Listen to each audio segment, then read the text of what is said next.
What? Oh no. The game bugged. Not good. Close. Do it again.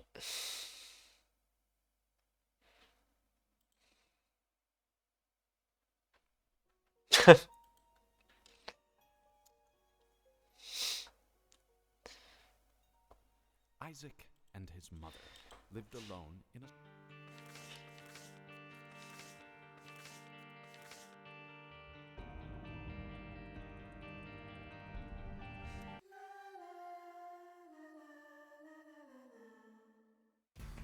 Okay. Hello.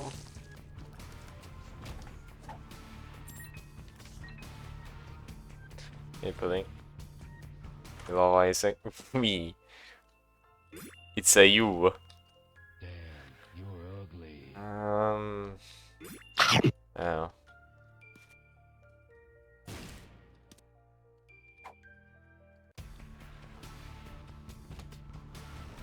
I think you love Isaac. Isaac's okay. It's not bad.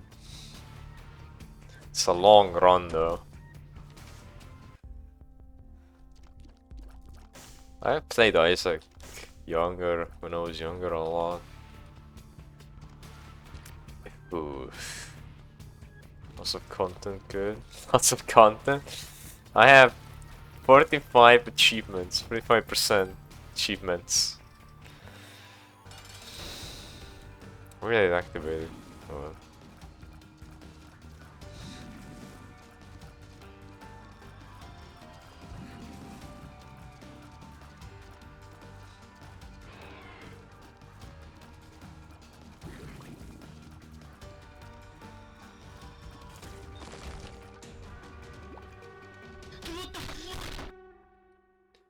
Not really.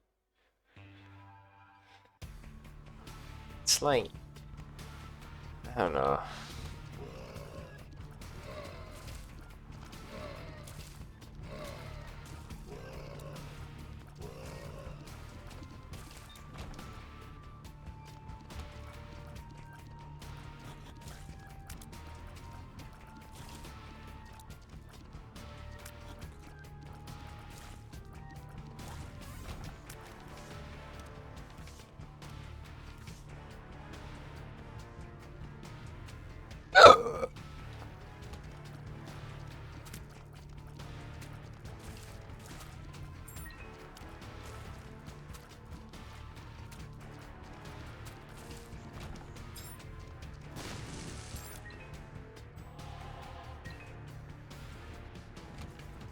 Someone in my group asked me to continue watching Harry Potter.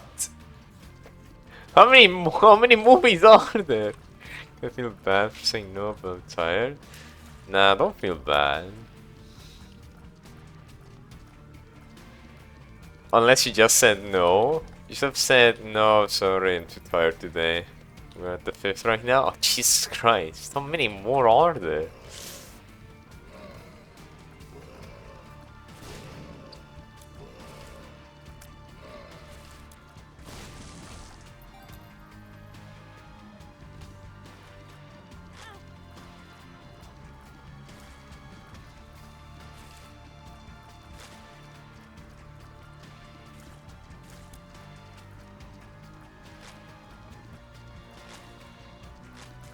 Hey, buddy, calm now.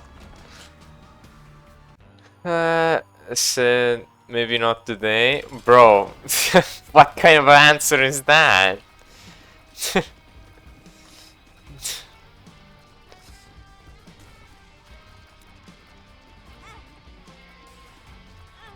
Ah.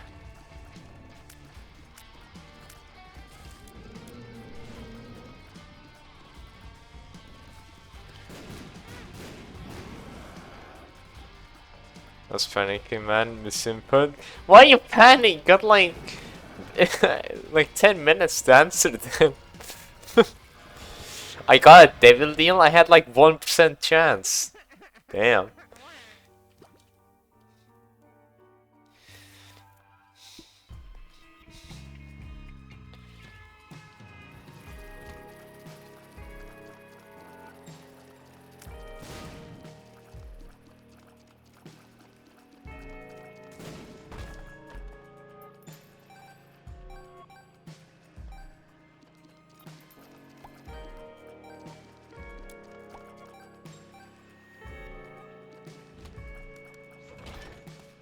Okay.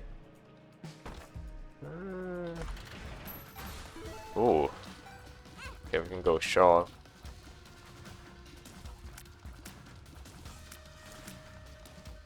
Sheen today. Cheesy chicken patties with beans.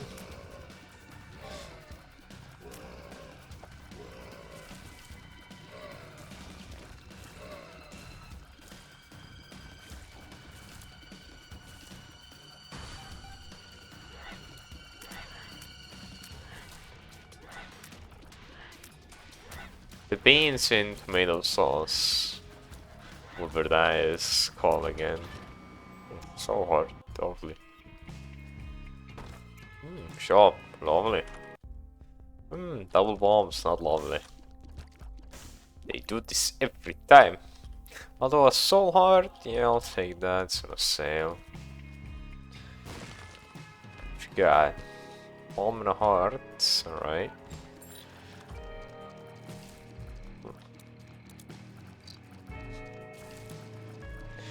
Did you eat the cake, by the way? Or are you still saving it for another day?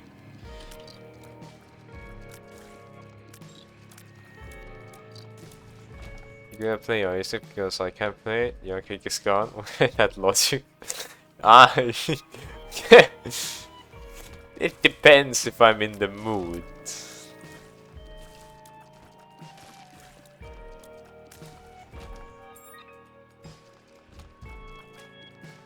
I missed. I'll make you in the mood. Bet. I wanna see you try.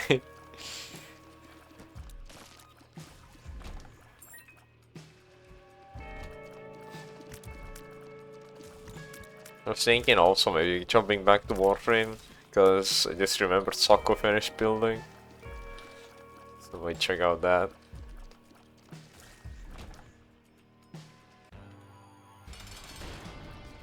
Yeah, I hate this guy.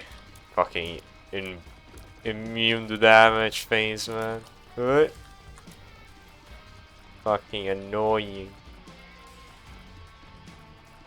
And these things as well, being homing and fucking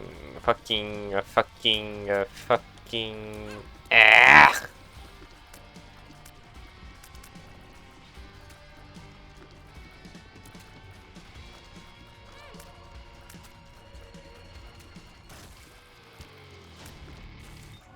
Hello, Angel. What you got? Thanks. What he got two? Take the damage up.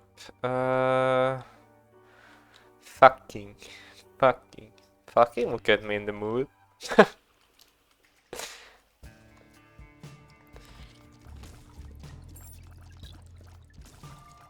think Ancient deals, like, for me, personally, I feel like beat 90% of the time Devil deals. I feel like it. True, Devil deals have some good shit, but I rarely get them. Things I get price of content. I don't make the rules. You gotta do what you gotta do.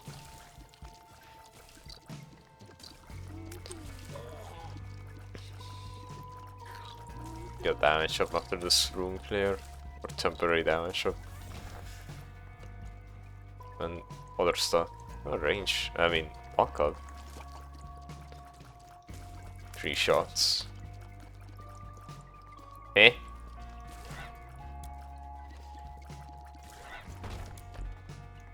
Okay.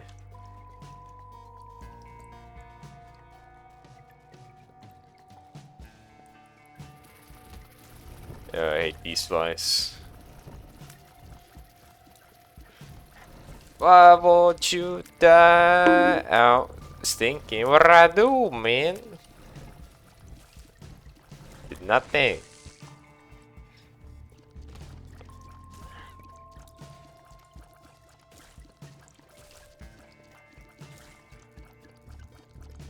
To be fair, how are they dodging spikes? They have no eyes, like, what? You did nothing? I did nothing. Hey, Sphinx, how you doing?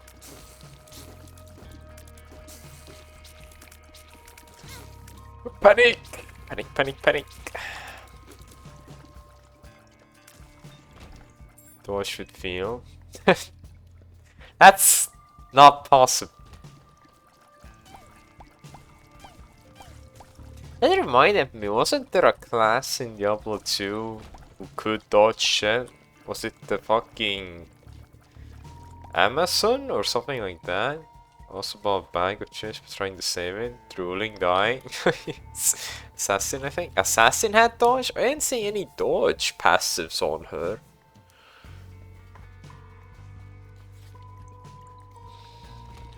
Why is a bag of chips like €2 expensive? Bro, tell me about it. A passive, yeah, Amazon. What did you think then, Sphinx? Does the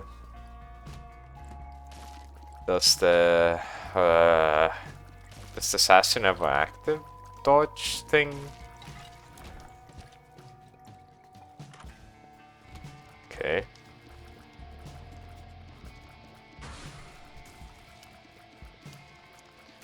Two golden poops, pretty cool. Can't believe this guy hasn't shot once! And now that he did, I got hit. Okay, that's a good one.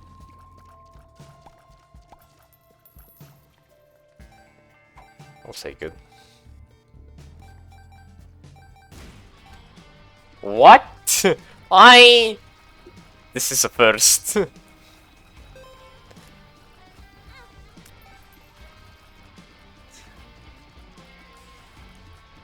What are the chances of that happening? The fuck? No, it's assassin doesn't need keys for a lock chest, I think. Ah. Really? That was interesting what happened right there. I didn't know that could happen. Well, I definitely need the shawl. Get a nice, buy some nice upgrades. No, no. The fuck? What I do, man? You accuse me of nothing. I am better than you. You mark rocked. Oh. Duplicate? Hmm. Okay. Could take it to the boss room. You don't know guy respawn? You didn't know guy respawn? Well, yeah, because that's never happened before. He didn't respawn, I made him. Kinda.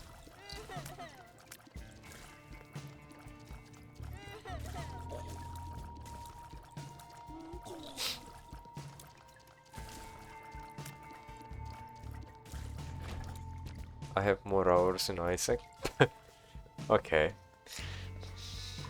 You didn't even own Isaac.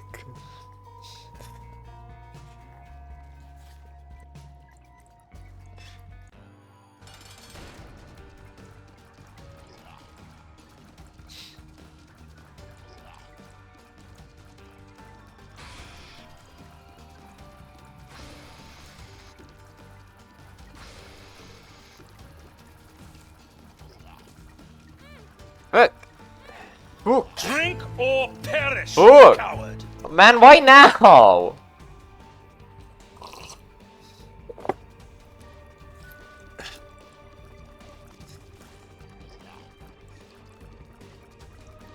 Can I have one chip? What? No!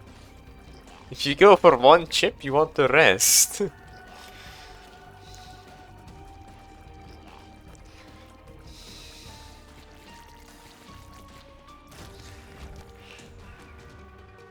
Spawns a random pill. Fuck it, stole it.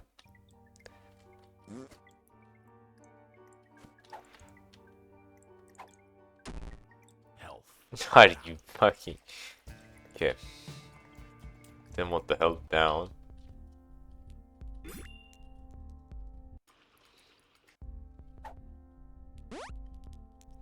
Great.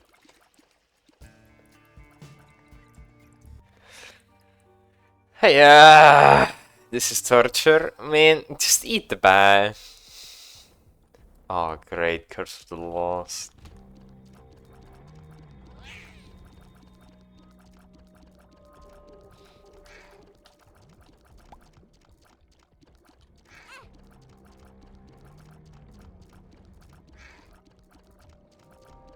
Oh my god, the tear effect.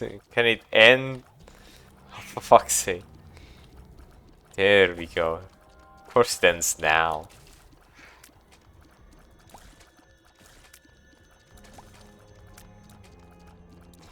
Can't finish it anyway. Well, okay, if you eat only half, then it's fine.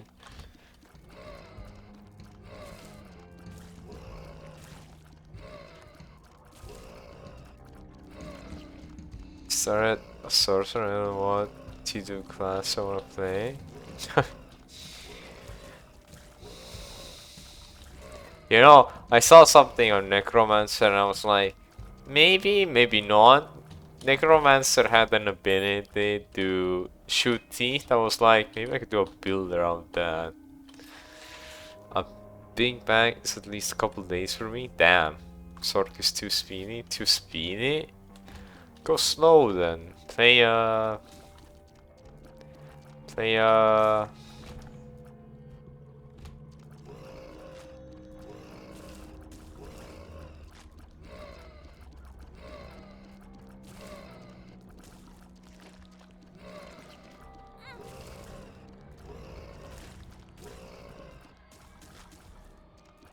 But I hate these kind of floors.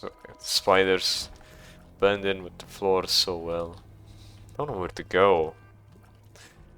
Not you, sir. Thanks for the heart, though.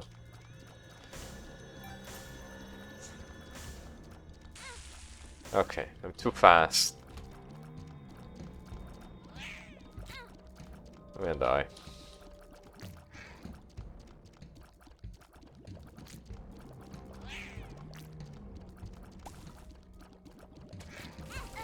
Yeah. Too fast. Is this really good? It is. Damn. But it's oh, level 3% into bow necro normally? No.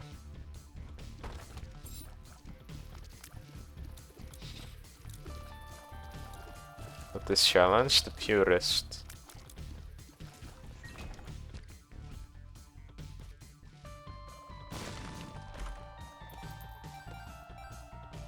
You don't want the bone deal. No. I want the bone. And Ariel. Imagine it's a tutorial.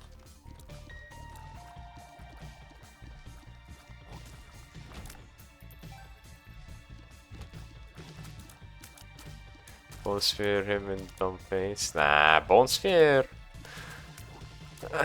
We have Bone Sphere in Diablo 4, man. Is Diablo hard? I mean, depends. I almost bones some stuff. Ah shit, not this again. Okay. Bone Spear in D2 is good. Bone Spear in Diablo 4 is also good. But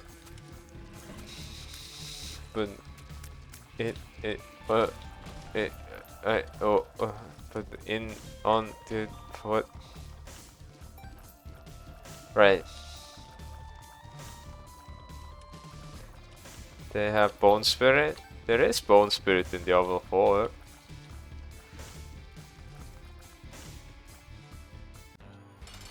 No! I hit plum. I didn't want to. It was an accident, man. I'm sorry.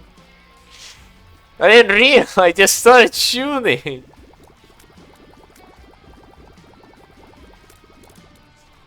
Ha! Can go on a free plum win, man.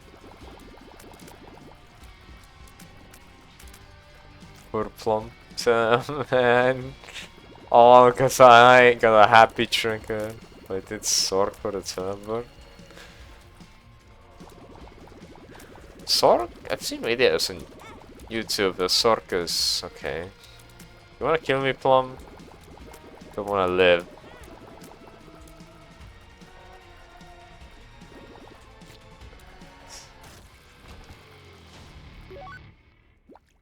Got damage, oh. Happy with that.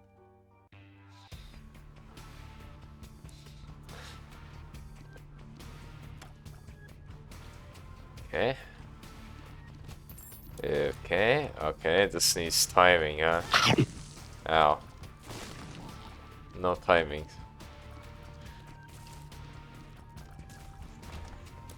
A bomb. Could bomb it, but I'm gonna wait. Okay.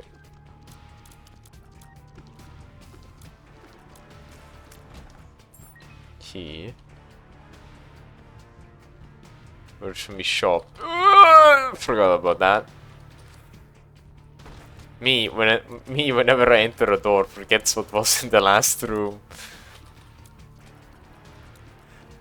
My roommate should be back soon. That's not good. She's very angry lately. It's kind of awkward to be around her. Oh, interesting.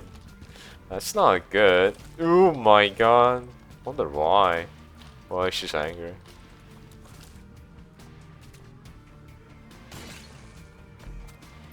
Money.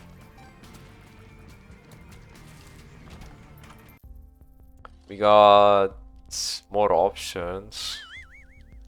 I don't know, family stuff it seems. Yeesh. Fair enough.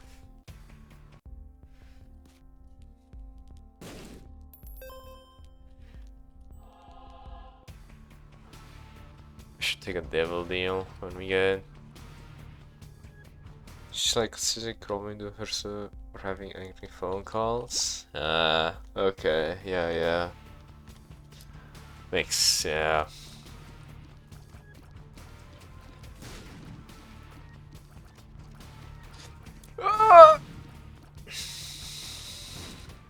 I just want to relax and sleep, man. Yeah.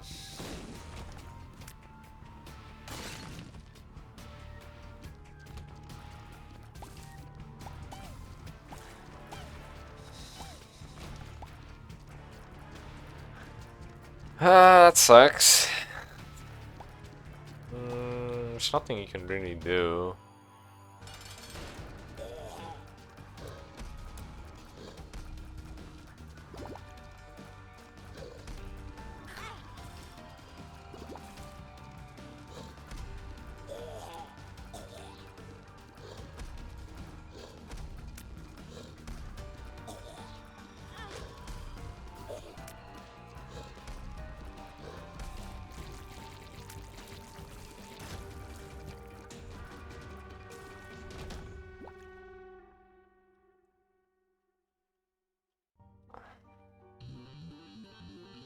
Lost HP, got damage, lost range. Okay, that's good.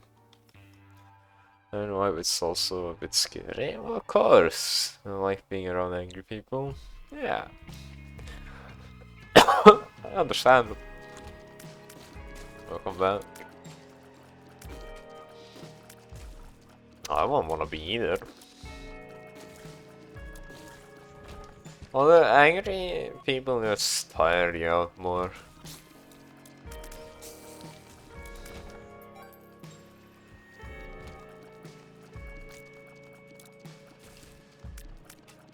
I'm angry people.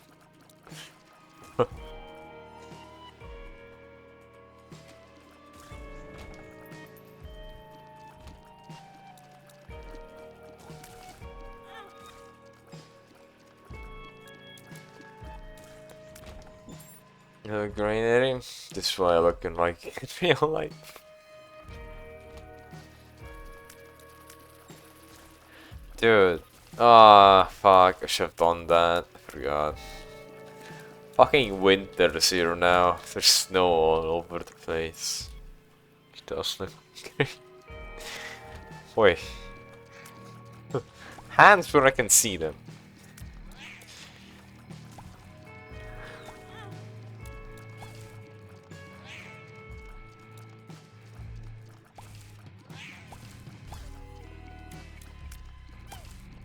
my make my mantis.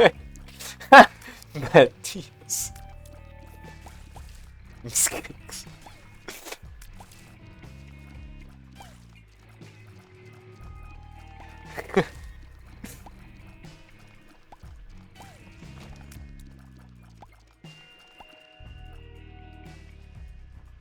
Feel like I'm forgetting something.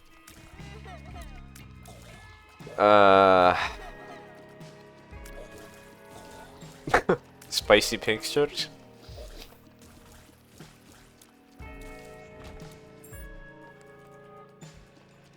Oh.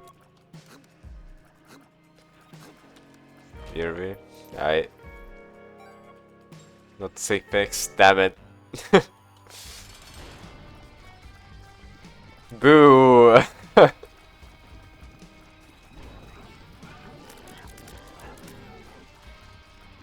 Wait, has the egg been in the chat again? The egg?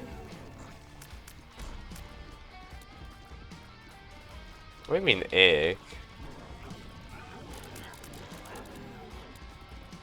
Alex the egg?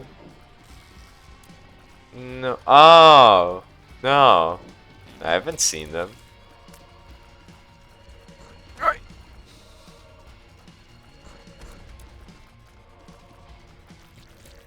Why? JK. You're welcome, okay. What do you mean, my luck? What have you done? You killed them, didn't you? Just wondering? Oh, just wondering. That's what that means? I think it meant you're... No, wait, why did I think it meant you're welcome? That's not even... Why did I think it's... Why did I think it was you're welcome?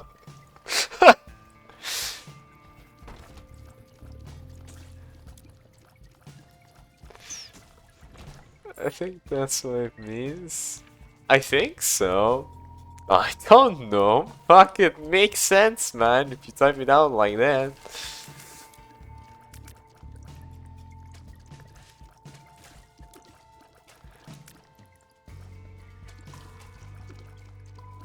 Have it.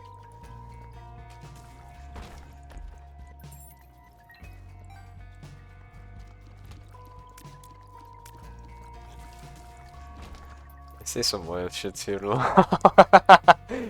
You think? How would she know? Oh, okay. Oi! Fuck's sake, I hate the skeletons, man. Their fire rate is so high. Slow the fuck down.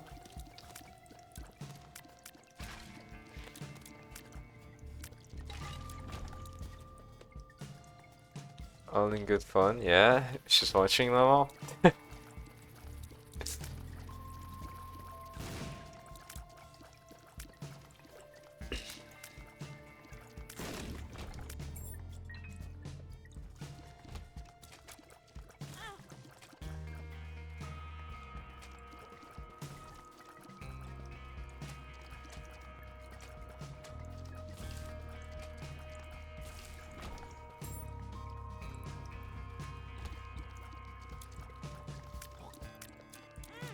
What?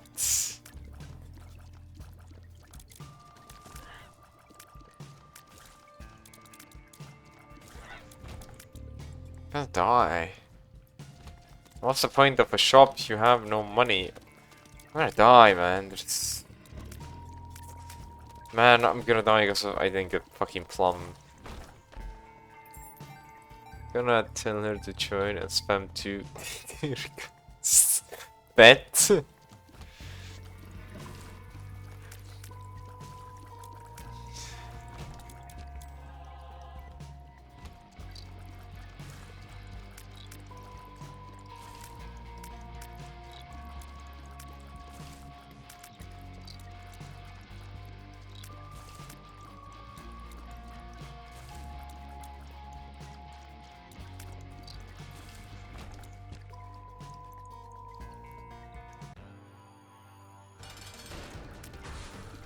Okay, that Okay, I am dead.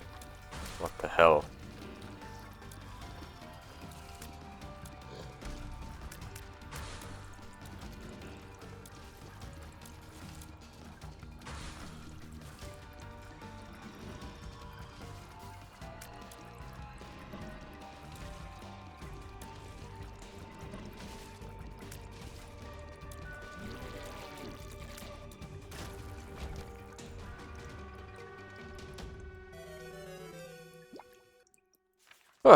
I'm trying to get someone to give me a cold thunder charm. With that, hello in it. Just don't get hit, S-Pass. Yeah, S-Pass.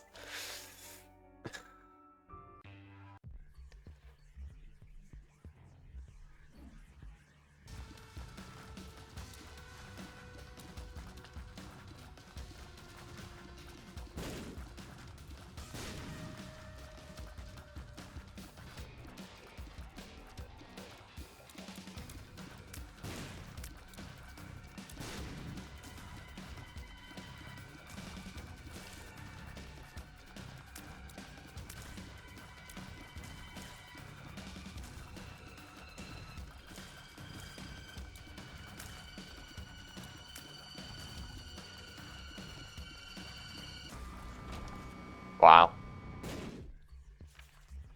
It makes mobs not immune to cold damage. Ah, there is all elementals so help with annoying immunities. Okay, yeah.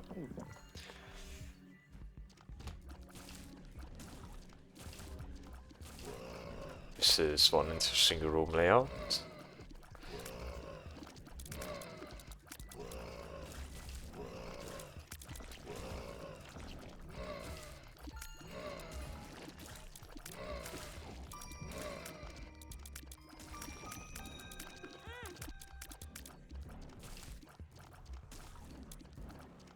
Playing D2 on Saturday, I think so, yeah.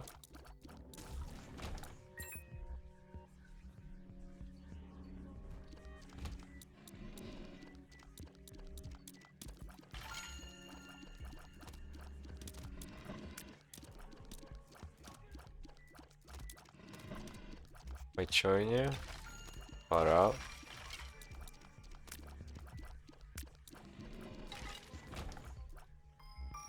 Company would be nice. Backs. Wait.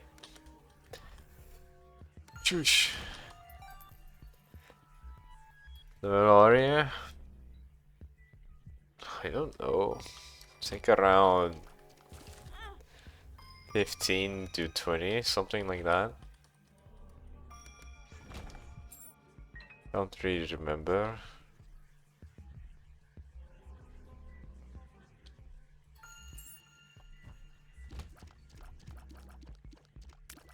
No, wait. I was around 18 to 20, something like that. Maybe 19? I think around that, because I remember the requirement for locking shadow was level 18. Gotcha, lol.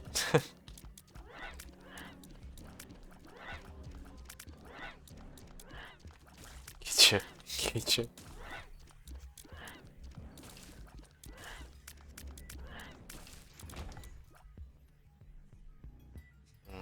Check out the shop. PhD could be good.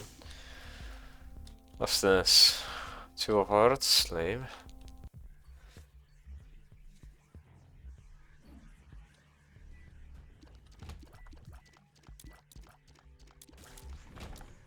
Okay.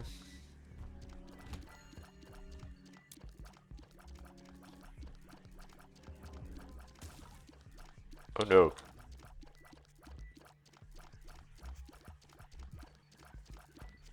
Why are the face ones so much faster?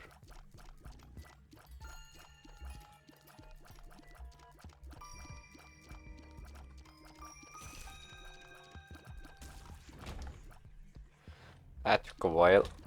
Oh no. I like poop. They like kill themselves.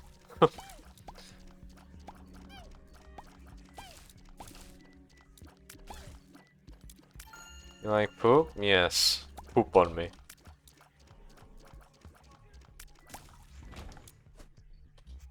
Give me.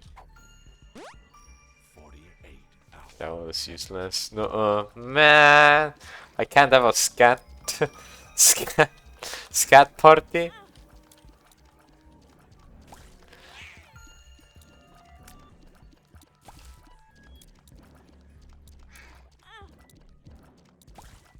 Cross.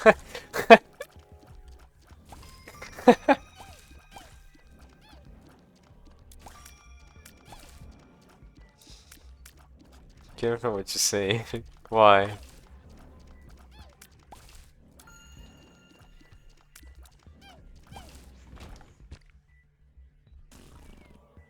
Oh, what the hell? I'm kinky, not that kinky. People can be listening. Wait, what do you mean? What are you trying to say?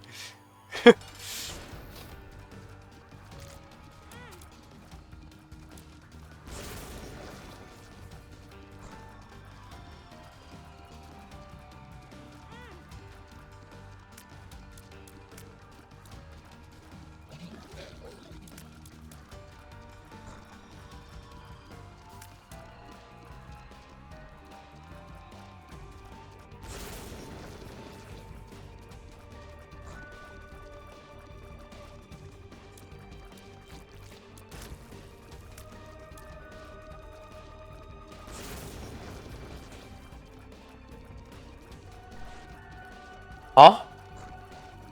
Okay, I didn't know you could do that.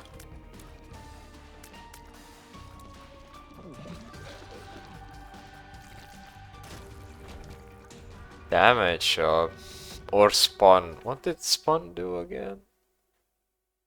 I need another thing for like explaining like what this effect does.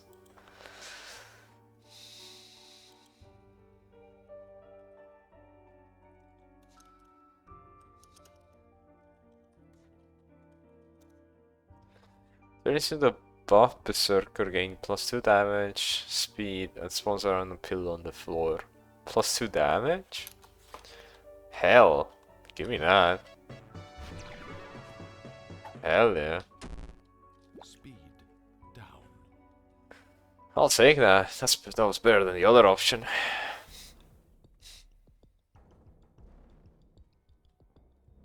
Oh my god.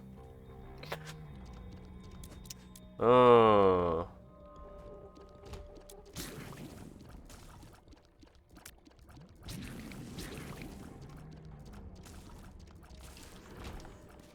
You look even greater. Me without my glasses.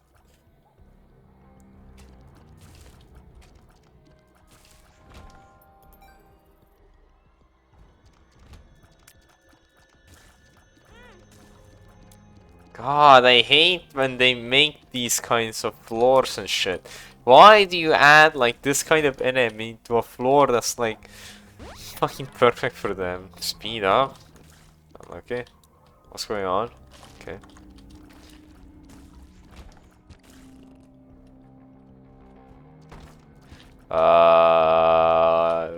Man, I could open this.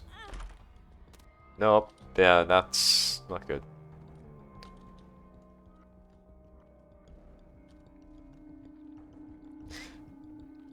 Do I wanna bomb you? I could get money. Huh? Okay.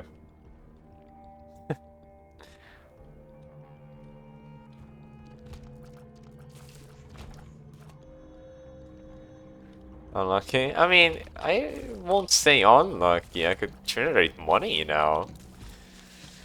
And I got like... Oh, I'm in dank depths too. Yeah, this is quite unlucky. What hell? I have the health regenerator. It's really slow, but it works. I could just stay in one room if I want to complete the challenge. Then heal. I think it heals if there's no enemies still.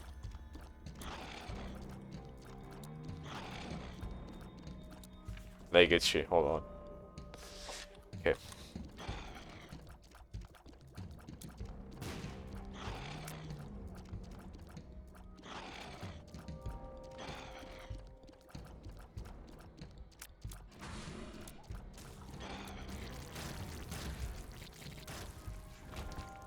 Nice. 2 soul hearts.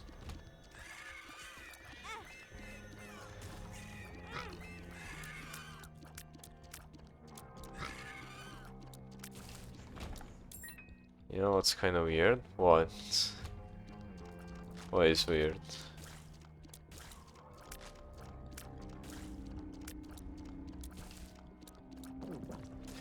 Oh.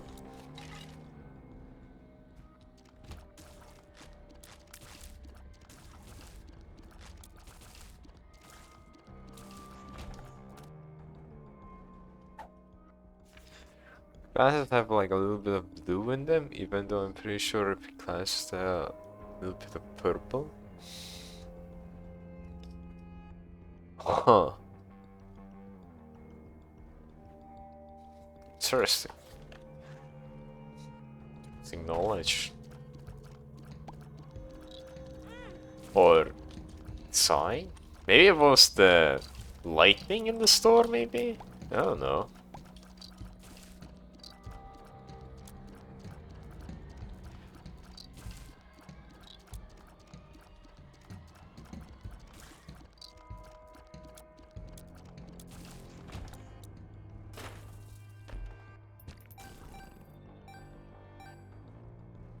It's fine though.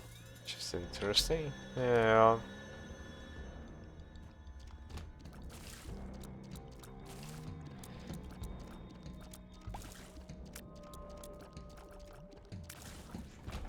It's in the shop. That and mom's purse.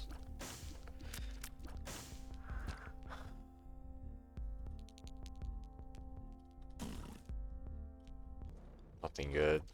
Kinda cooked. Although I think I can get the mom's sword, but it's hard.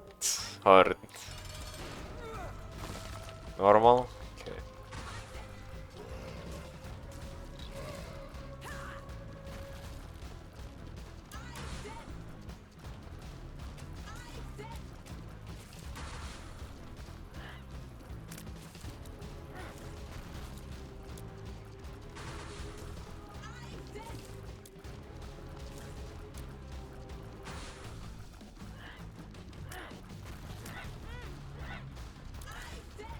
Time wise? 22. Pretty good though doing on the time, kinda. Must have been close to a boss rush.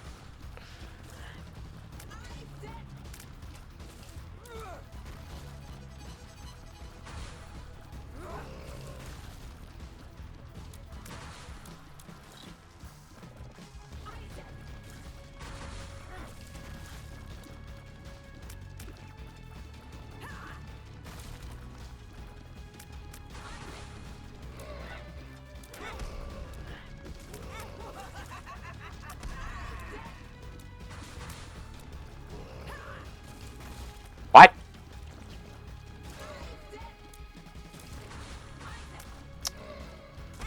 Brother! Oh, my mother!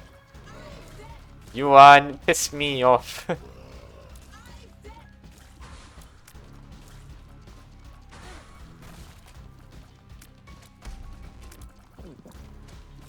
Thanks for the heal. You live! How dare you? The whip. Where are my 2 boss options? What the hell is this? Only 1 boss option?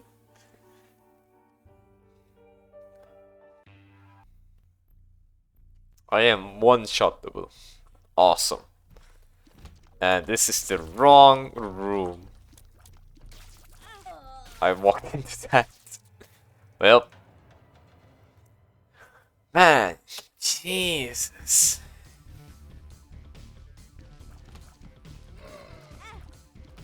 What?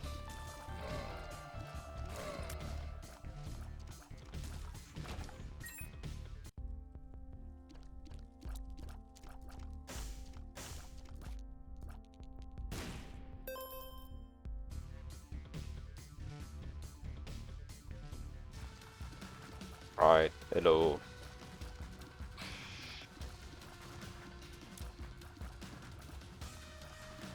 A blink and the run has reset.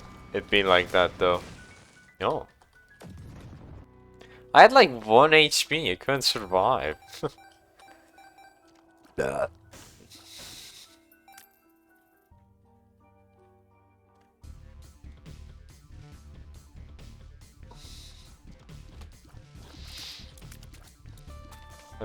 Then pretend you're the lost. I am lost.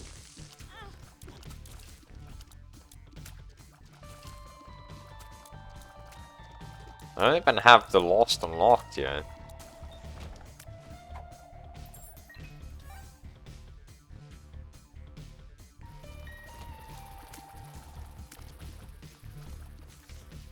I don't remember how to unlock it.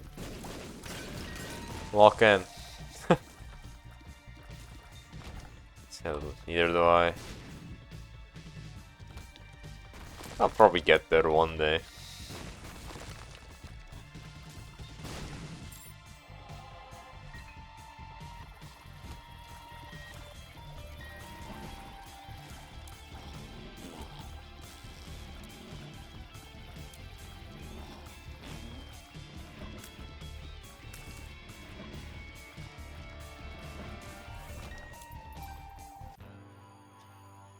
Got flies. How do you like bombs?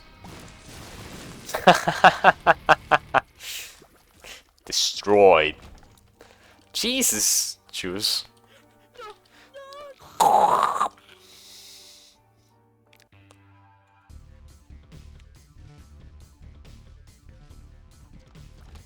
We could go for the shop, so let's do that. Usually level 2 shops are shit. Level 1 shops are gangster. Personal opinion.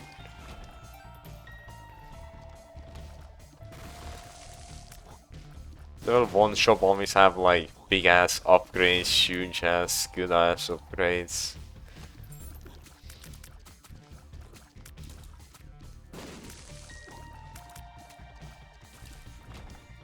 Oh. See? That's what I mean. Shit. What do we do with this? Follow you. Get more money for the next area.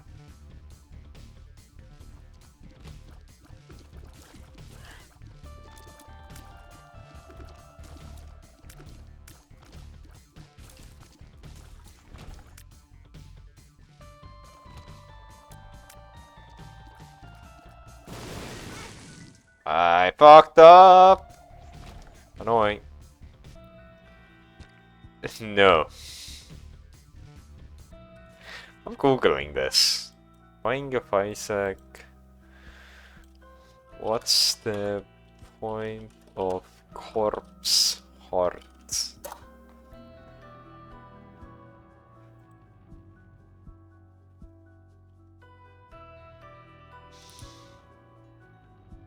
Or was it called Rotten Heart?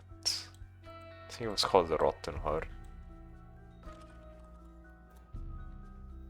Rotten hearts infest retorts to fill up red heart container. If a rotten heart is picked up at full health, we're supposed to rightmost red heart. For each rotten heart possessed upon cleaning a room, 2 blue flies will spawn. You cannot have a rotten, they are always defect. Ah! You just spawn blue flies, that's it. That's kinda lame. I ate some pieces of chips, now I'm satisfied. Nice. Can I go? Oh, you lucky bastard. Okay, I need to time the bomb thing better. They need to be more in the middle of the room.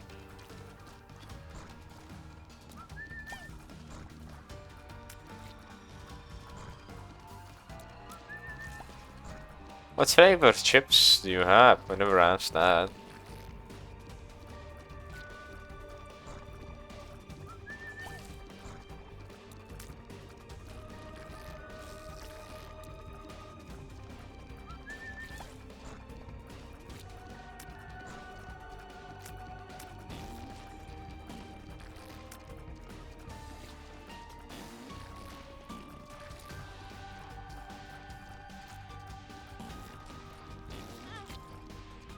Lay's barbecue.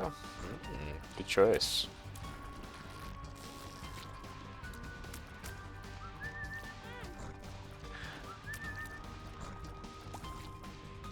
Hit it. Thank you. Okay.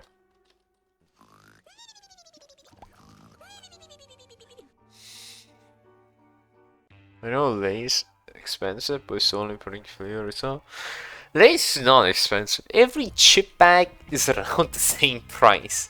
They're all €2. They're all goddamn expensive. Oh! Don't mind.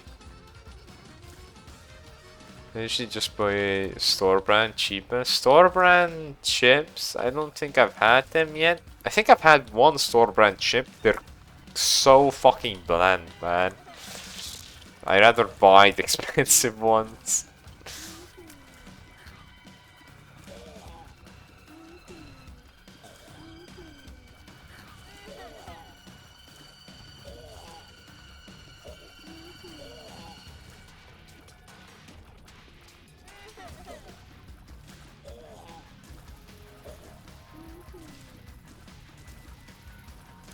Mostly eat solid chips, so store brand isn't too bad. You eat salted chips? Oh my god. Impossible. I don't understand how people... How you just... How? I tried one time salted chips, I was like... No. Me no like it. It's the most basic chip, man. The most... No. I don't like it. Salad chips are good? No. You wild? I'm wild? Ketchup chip is the basic chip. Classic Lays are legit? No, they're not.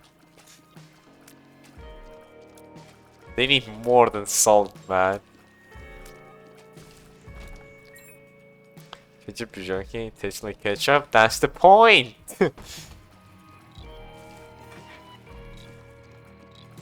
Hey! Okay, good luck everyone. Ooh! Homing tears.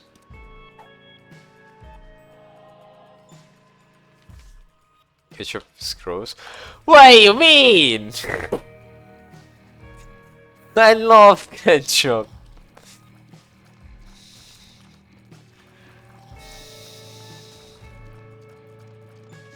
White people. I am whiter than the sun.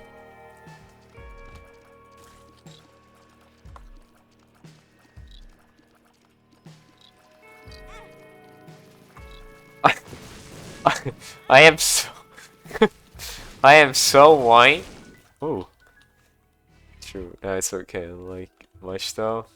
Fair enough. I am so white that you don't need a night light around me. Something's wrong. Luck down. Speed up. I just don't like the sauce, so the chip is bad too. I guess sometimes on fries. I don't add anything to the fries. I remember one time I got given a free sauce by accident. I think I got someone's order mixed up a little bit. You got free sauce, not ketchup sauce, but different sauce. Some pickled mayonnaise. Oh shit, that was good. That was good, man.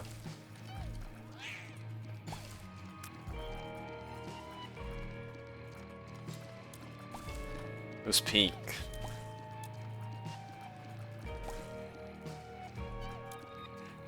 Tartar sauce? No. No. No, no, no.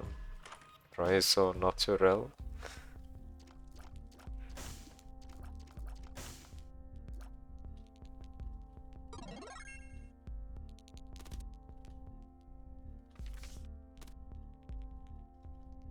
Uh oh. Didn't mean to pick that up. Something's wrong.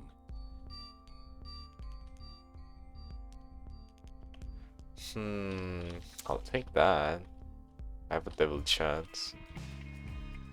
Pickle, mayonnaise, tartar sauce now? I don't know. What's tartar sauce look like? Tartar sauce?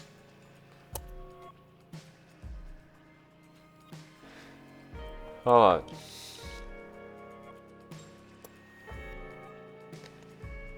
No, it's still mayonnaise. I'm talking about this. Triple back spelling is crazy. Tartar. This is the sauce I'm thinking about.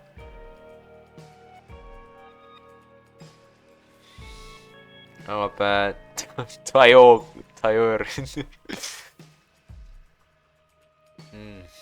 The best sauce. Oh, fuck. Or dressing. Oh, is there another one?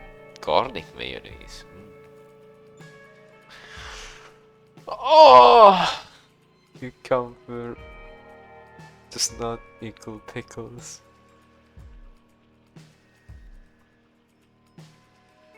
Same. The best sauce.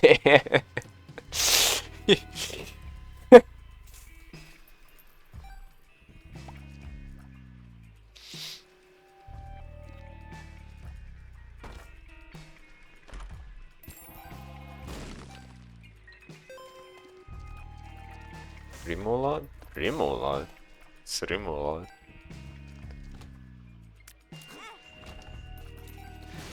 Works. Sex spelling. Alright. You're in the middle. Don't move. Don't move. Don't move. Don't move. Atta boy. She's the boss. Oh yeah. What am I doing? Remoulade? Don't think I've heard that. Remoulade? Food. Remoulade is a cold sauce, tartar sauce, yellowish. I don't think I've had this. Miss Eric, because I've no way to feed my leftovers to now. I'll eat them. No! They're mine! I called dibs on them. I don't know if I've had remoulade. Where is remoulade used? What food? Seems like it's being used with shrimp. Fine, good. Are these shrimps or chicken nuggets? I don't know if I've had remoulade. Facebook. Looks good. Cajun, good. Food.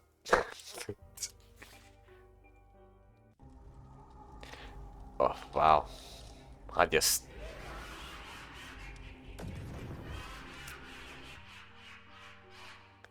not even gonna waste a credit card on it. Cajun food. Just Cajun food. Cajun food? There's no I in it. Cajun food?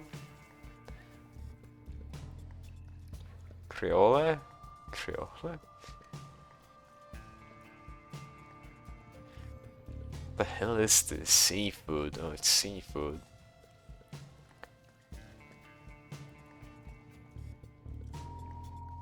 Rustic. Cajun food is robust, rustic food.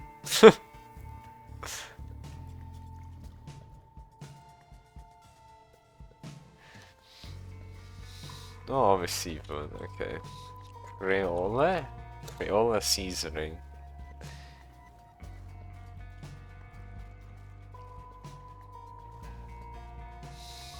Okay. I think New Orleans? I don't know. I eat food. I see food. I eat food. Oh, interesting. How many floor fluid caves? Okay. Madiskar? Except when it's fish. True. Except for one type of fish. Indy has the fish.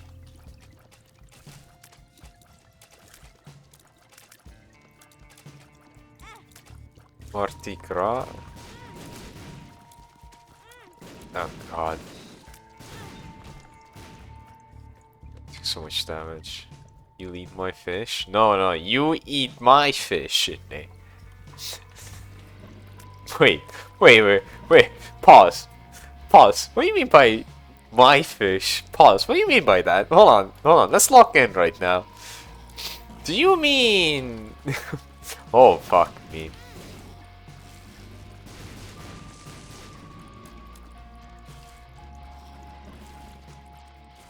What?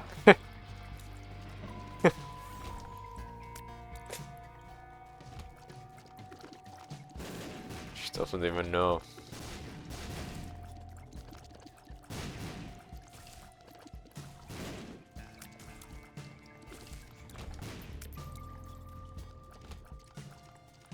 Those who know, those who know.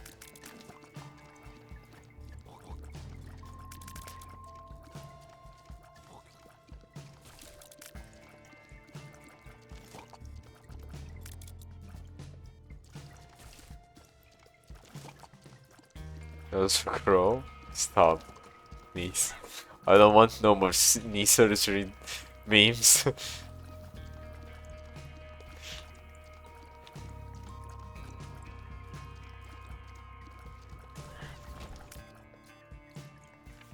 Line video.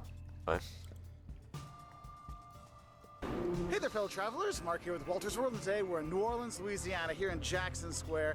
And today what we have for you are 5 things you should eat when you come here to New Orleans. And the thing is, there's a lot more than 5 things to eat when you come here. And I might stretch a little bit on my 5 things, but the thing is, when you travel, you don't always have time to eat the 100 things you have to eat in New Orleans. So what I want to give What's you going on with his head? It's like there's some overall around it.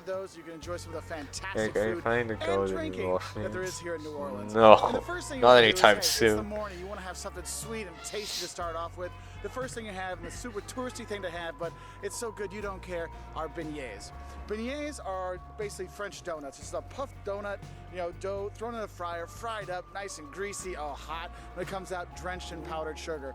And right over there is Café du Monde. That's where you want to go to have it. Yes, there's lines to get in, and yes, it is touristy, but dang it, they're so good. And the thing is, beignets, you can The get them all whole over the table was city. covered in a Your hotel, cherry they have powder. breakfast. The things to eat in New Orleans, something from They France. might have them there too, but Café du Monde, go in there and have your café au lait This is most likely Cajun Creole and your food. beignet. That's like a quintessential thing you have to do when you are here. So it's a tourist thing and a tasty thing. That's why it's our first thing to have here. New The Orleans second is thing when you France. come to New Orleans is have the seafood. Specifically, I say Ew. have the oysters. No. Grilled oysters. Oh my God! If they're oysters, they're split open, grilled on a grill. There's like a little Parmesan, little crust on top with some garlic butter. Oh my God, it is so good. But it's not just the oysters. When you want to oysters on a half shell or the grilled ones, whatever. There's fried oysters. There's oysters. Okay, I need to step back. Really a fried one? There's more than oysters when it comes to seafood. Okay, you might want to have crab or the goldfish that you can get out here is really fantastic.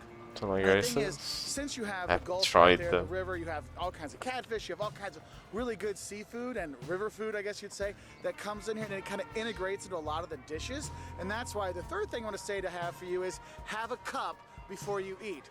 What I'm talking about is have a cup of soup or a side I'm not paying attention to what this guy is talking about. dish cup of something before you have your main meal. And the 4 main cups I want to talk about that you should have really can be eaten as a meal or as a cup. I usually get the cup to start off with so that I can have some more seafood or something else as a main dish. But anyway, the 4 ones you should try. 1, there's gumbo, seafood gumbo. Oh, it's a stew with some rice in the bottom. Oh my God, it's so good. You have You said it, man. etouffee, which is also another food you can have. When I have etouffee, I recommend getting the crawfish etouffee. That's the way to get it. That's the best kind. Then you have jambalaya. And jambalaya, jambalaya is looks like good. Spanish rice kind of thing. If you ever been to Spain, Really it's kinda small, reminds you though. of a paella kind Like, of there's thing. not You'll have much that to with eat. some sausage in it, Andouille sausage. Oh I my God, can't it's so watch good. it You have and that. the stream. Also, then there's the other southern tradition of red beans and rice. Any of those 4, have that cup. Red You will be bean? happy. You're welcome. Look, Here, there's I some would say big-ass gumbo is usually my beans. favorite, then That's the etouffee, point. for Cup. like a side. If you're Slave. gonna go for a whole meal, I usually like the etouffee as a whole meal versus a cup for that way. If you were looking at that kind of thing, all right. Now, The next thing you want to eat when you do come here is have a po' boy. A po' boy is just a sandwich. It's like a submarine sandwich. But here when you have a po' boy, I recommend getting the oyster po' boy, which is fried oysters on a baguette sandwich with salad and tomatoes and stuff and special, you know, like sauce on it. Oh my God, it's so good. But the thing is, when you go around the U.S. and you have a po' boy, it has a certain connotation. It's like a spicy mayonnaise. And it usually has maybe fried oysters or fried shrimp in it. You make that at home, man? No, I can't. Sandwich, like sub sandwich. So what I say is, if you're getting tired, I haven't had a sandwich in years. fried oysters and shrimp and all these kind of things. You're like, look, I want to have a For Aurel, but sandwich that doesn't have that in there. Go to Mother's and have their special there because it's got ham and it's then like it's a got couple roast of beef. minutes, man. Agree. What? Where am I? Listen, I need to buy bread and then I need to buy a slice or a meat to put on the bread. I don't have them. And they put it on there with the au jus on the bottom. And oh my God, it's so good. You want to have one of those things. But have a po' boy. Or if you want a different sandwich, if you're down here and you look at the line at Cafe Du Monde and it scares you, walk farther down to the Central Grocery. You can go there and have muffaletta, which is it's an Italian. It's a bunch of Italian cold cuts with that olive paste on top. Have that easy to go sandwich to take. They have them already ready. You walk in, take it, go enjoy Jackson Square, or go to the riverfront and take a the streetcar somewhere. Sandwiches are good, and you know it. She had a sandwich today. It's a drink. You have to have a hurricane when you're here. Look, a hurricane is a super sweet rum drink, and it is very strong. Okay, you know, he kind of looks like my brother from some angles. I made a tuna sandwich today, yeah. See? Hurricanes are super strong. If you're gonna have one, go to Pat O'Brien's. Yes, it's a touristy place because they invented it, but actually they have a nice bar there. The bartenders are quite knowledgeable. They had other stuff there too, but have a hurricane, okay? That's the one drink you should have. Now, I will give you a bonus here because if you're not into, you know, drinking and stuff like that, because you don't have to just drink here. It's not just French Quarter Mardi Gras time all the time here in New Orleans, okay? So if you're looking for a sweet tooth, I'll give you a little dessert here. I guess our sixth thing would have is have something sweet, and that would be I had to buy it because of those, man. Can make one myself. Damn. Bananas Foster. Okay, basically what it is you have the bananas and then they flambe them with the sauce, with the caramelized sauce, and they flame it up with, you know, with the alcohol and stuff like that with a little ice cream on it. It's fantastic. Another thing is bread pudding is very popular down here too, so that might be a little dessert for you. Anyway. Yeah, this was bad, sorry. I know you don't have a lot of time here. It is what it is. Go and have some drinks and have some fun and eat. Look, don't come here on a diet because these 5 things, you could have that in one sitting and you have that every meal. You can put on, I've moved a few loops in my belt while I've been here, okay? So enjoy that. Have a great time here in New Orleans. If you want to learn more, we've got a video. It's funny how the whole thing is things are changed from other places. Copy and paste. Nothing special to New Orleans. Me like copy and paste. Oh no, this room sucks! Help! Help! Okay, bombs away. The bombs did nothing.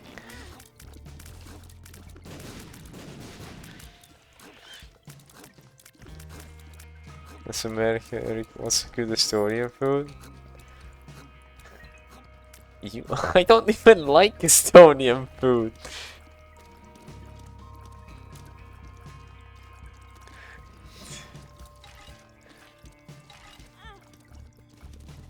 There's one I could recommend. What's a bad Estonian food? Bad, very worst. And that's it. I think there was one good Estonian food that I like, but it's really meh. I don't know if it's even Estonian food, it's just bread with fish on it. A specific type of fish. Chicken fried steak or pot roast for the US. Damn. Maybe like Salisbury steak. Damn.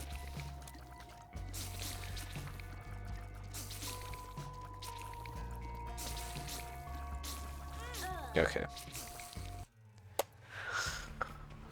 Fuck's sake!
You suck me, ghost. You suck.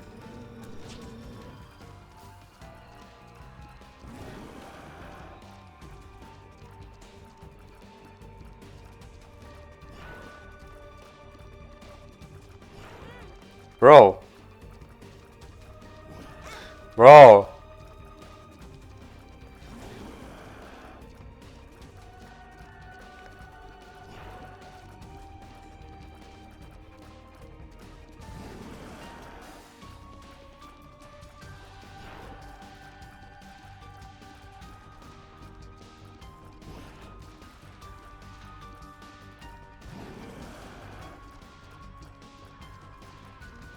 Oh yeah. Classic Belgian meal is muscle surprise type of beef stew, also fries. You like fries? Classic Belgian meal, also just be fries though. Sounds yummy. So is the icicle or you're a baby. Yeah, we have special restaurants, it's just fries and other fried stuff. I took Eric to one. There was a lot. Too much for me to try everything.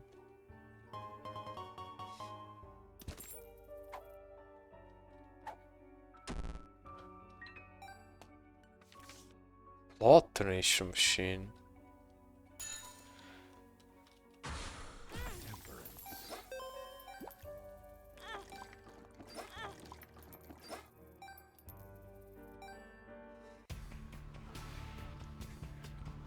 You're a baby diet? Yes, I'm a baby that's trying to escape my mother. Isaac Lord is freaking complicated. A lot of symbolism.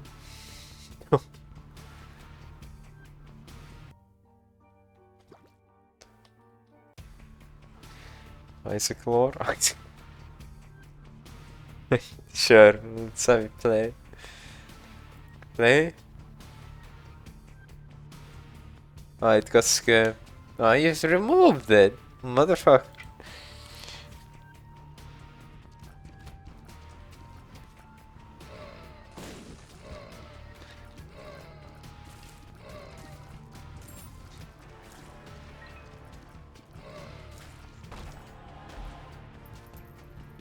Um, um.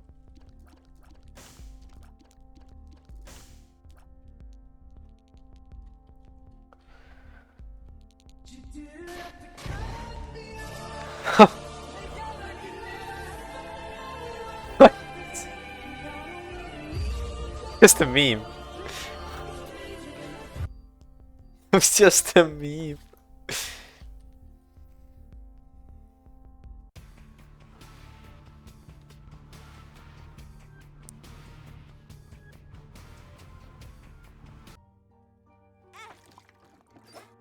Come on, blow up. Blow up. Damn it. Well, you know, blow up.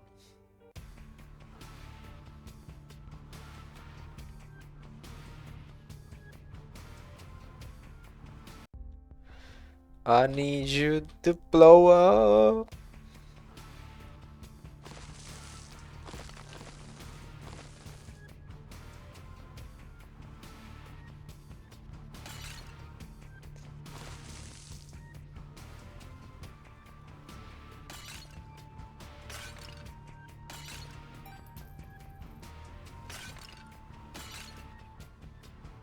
Yep. Blow up. Blow up. You're getting blown up. No HP, unlucky. My 15 coins. Happy with that. 1 HP. Oh. Oh. Pocket. Motherfucker. I got scammed.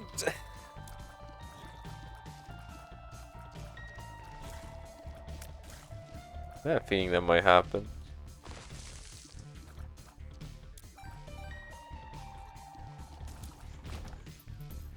Video is like an hour amount. Oh, what you expect, man?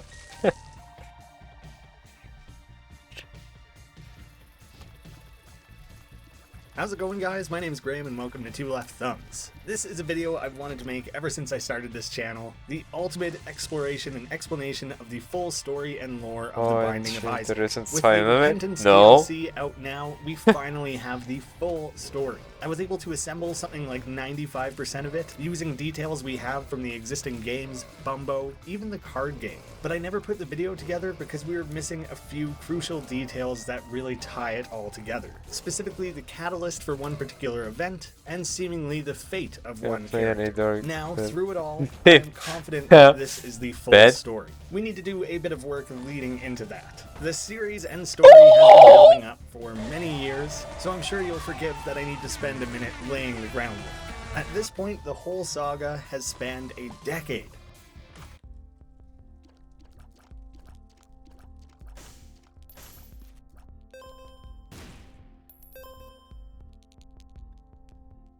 I'll take that. Damage. Need more keys. Thank you. Man, I was listening. What make you listen to all that? What do you mean? We need lore. Oh. How's it going, guys? My name is Graham and welcome to Two Left Thumbs. This is a video I've wanted to make ever since I started this channel, the ultimate exploration and explanation of the full story and lore of the Binding of Isaac. With the Repentance DLC out now, we finally have the full story. I was able to assemble something like 95% of it, using details we have from the existing games, Bumbo, even the card game. But I never put the video together because we were missing a few crucial details that really tie it all together. Specifically the catalyst for one particular event, and seemingly the fate of one character. Now, more like a half an hour. I'm confident that this is the full story. I mean, we need to do a bit of work leading into that. The series and story has been building up continue for on many tomorrow. years, so I'm sure you'll forgive that I need to spend a minute laying the groundwork. At this point, the whole saga has spanned a decade. That original Flash-based Binding of Isaac released in 2011. We had Rebirth in 2014, Afterbirth a year after that, and Afterbirth Plus in 2017. Now having the mega expansion Repentance. Outside of the core series, we've also had the wildly successful Four Souls tabletop Kickstarter in 2018, and The Legend of Bumbo, a prequel game in 2019. A series born out of creator Ed McMillan's own experiences being raised by drug-addicted parents who became born-again Christians, and his usage of a paper-crafted world and drawings to escape his environment. The Binding of Isaac is a very personal story. It doesn't mean these were the literal events he lived, but he would have drawn a lot of inspiration from what I'm sure were very traumatic events. Through this broad history of Isaac, we've seen the narrative slowly expanded from simply a naked boy who shoots out his tears and kills disgusting monsters, to a much more tangible story, with micro-editions given to us in a piecemeal fashion of game updates or through Ed McMillan spoon-feeding us tiny important details throughout. Over time, old theories have lost some credibility, while seemingly unimportant details have been given new significance. One of which is the identity of Isaac's father. That was a presence almost entirely absent from the first few editions of the game. The release of Bumbo and the revelation that he was so important to the story is what got me diving deeper into the story as a whole. That and Isaac is probably my favorite game of all time. The Repentance gameplay footage being shown throughout is courtesy of the Turtle Melon, a buddy of mine and roguelike focused Let's Player who has loads of high quality Isaac video, plus plenty of other series. If you want hours and hours of quality Isaac runs with funny commentary to boot, since the dawn of Isaac, these things movement has frustrated the hell out of me, and you can see why. Look at it! What's it doing? Stop! check out his channel. I'll have a link at the top of the description. I feel that before I go any further with this, I need to include some form of trigger warning. I'm about to go deep into themes of physical and mental abuse, religious fanaticism, suicide, alcoholism, drug abuse, and plenty of other unpleasant truths. I don't think anyone who's familiar with Isaac as a series had any illusions that Isaac was secretly a happy story, but I want to make sure everyone is prepared for how dark it truly gets. If you're prepared for some more mature topics, we can press on. We're going to start pretty basic here. I'm sure you'll see many of it as fundamentals that surely any Isaac player or fan would know, but it's important for this video to be comprehensive for anyone at any level of understanding of the series. You know, it's big. It takes like thousands of hours to complete, so we're trying to make it accessible here. So we're laying down that foundation, as well as tearing down a few misconceptions that need to be set aside. Everything we see in The Binding of Isaac is coming from Isaac himself, an unreliable narrator. What is largely stories, not a good but a few item, but I'll real take it. events, are 3 all bombs. filtered through his own imagination, usually his drawn account of things. Similar to stories of the Bible, they're not meant to be taken literally. How thematically on point. There is a creative license here that Isaac uses to share how he perceives these events. When we see a crazed mom shop. raving and talking to God, brandishing a knife at Isaac and chasing him into the basement, we are seeing a story drawn by Isaac, not literal events. But that doesn't mean it doesn't spawn from some truth. After the Bumbo launch, Ed did an interview with AV Club and confirmed the intended simplicity of Isaac's story. Is there a right way to interpret things? I think so.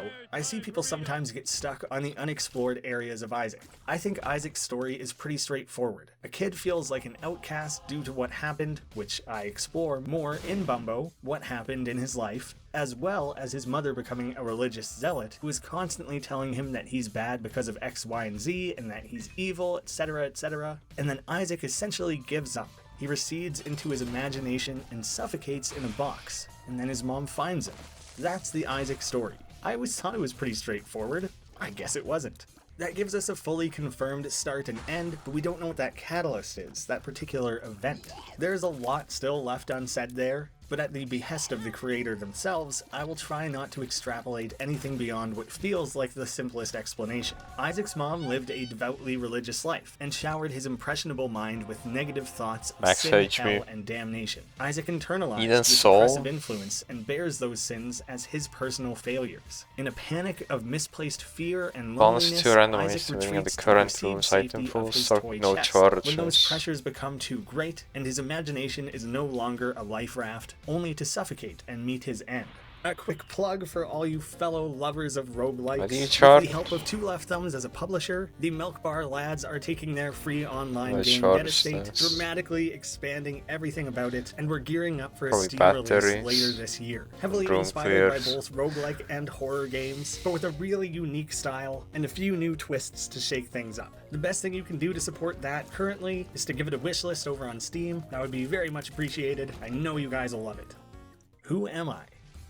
The game I don't we're know. playing in The Binding of Isaac is our journey through Isaac's mind as he wrestles with his own demons. Something long ago confirmed is that every playable character is in fact another aspect of Isaac's personality, rather that be true or his own She's perception still of advertising. himself. The character been like that, selection though. is even titled Who Am I?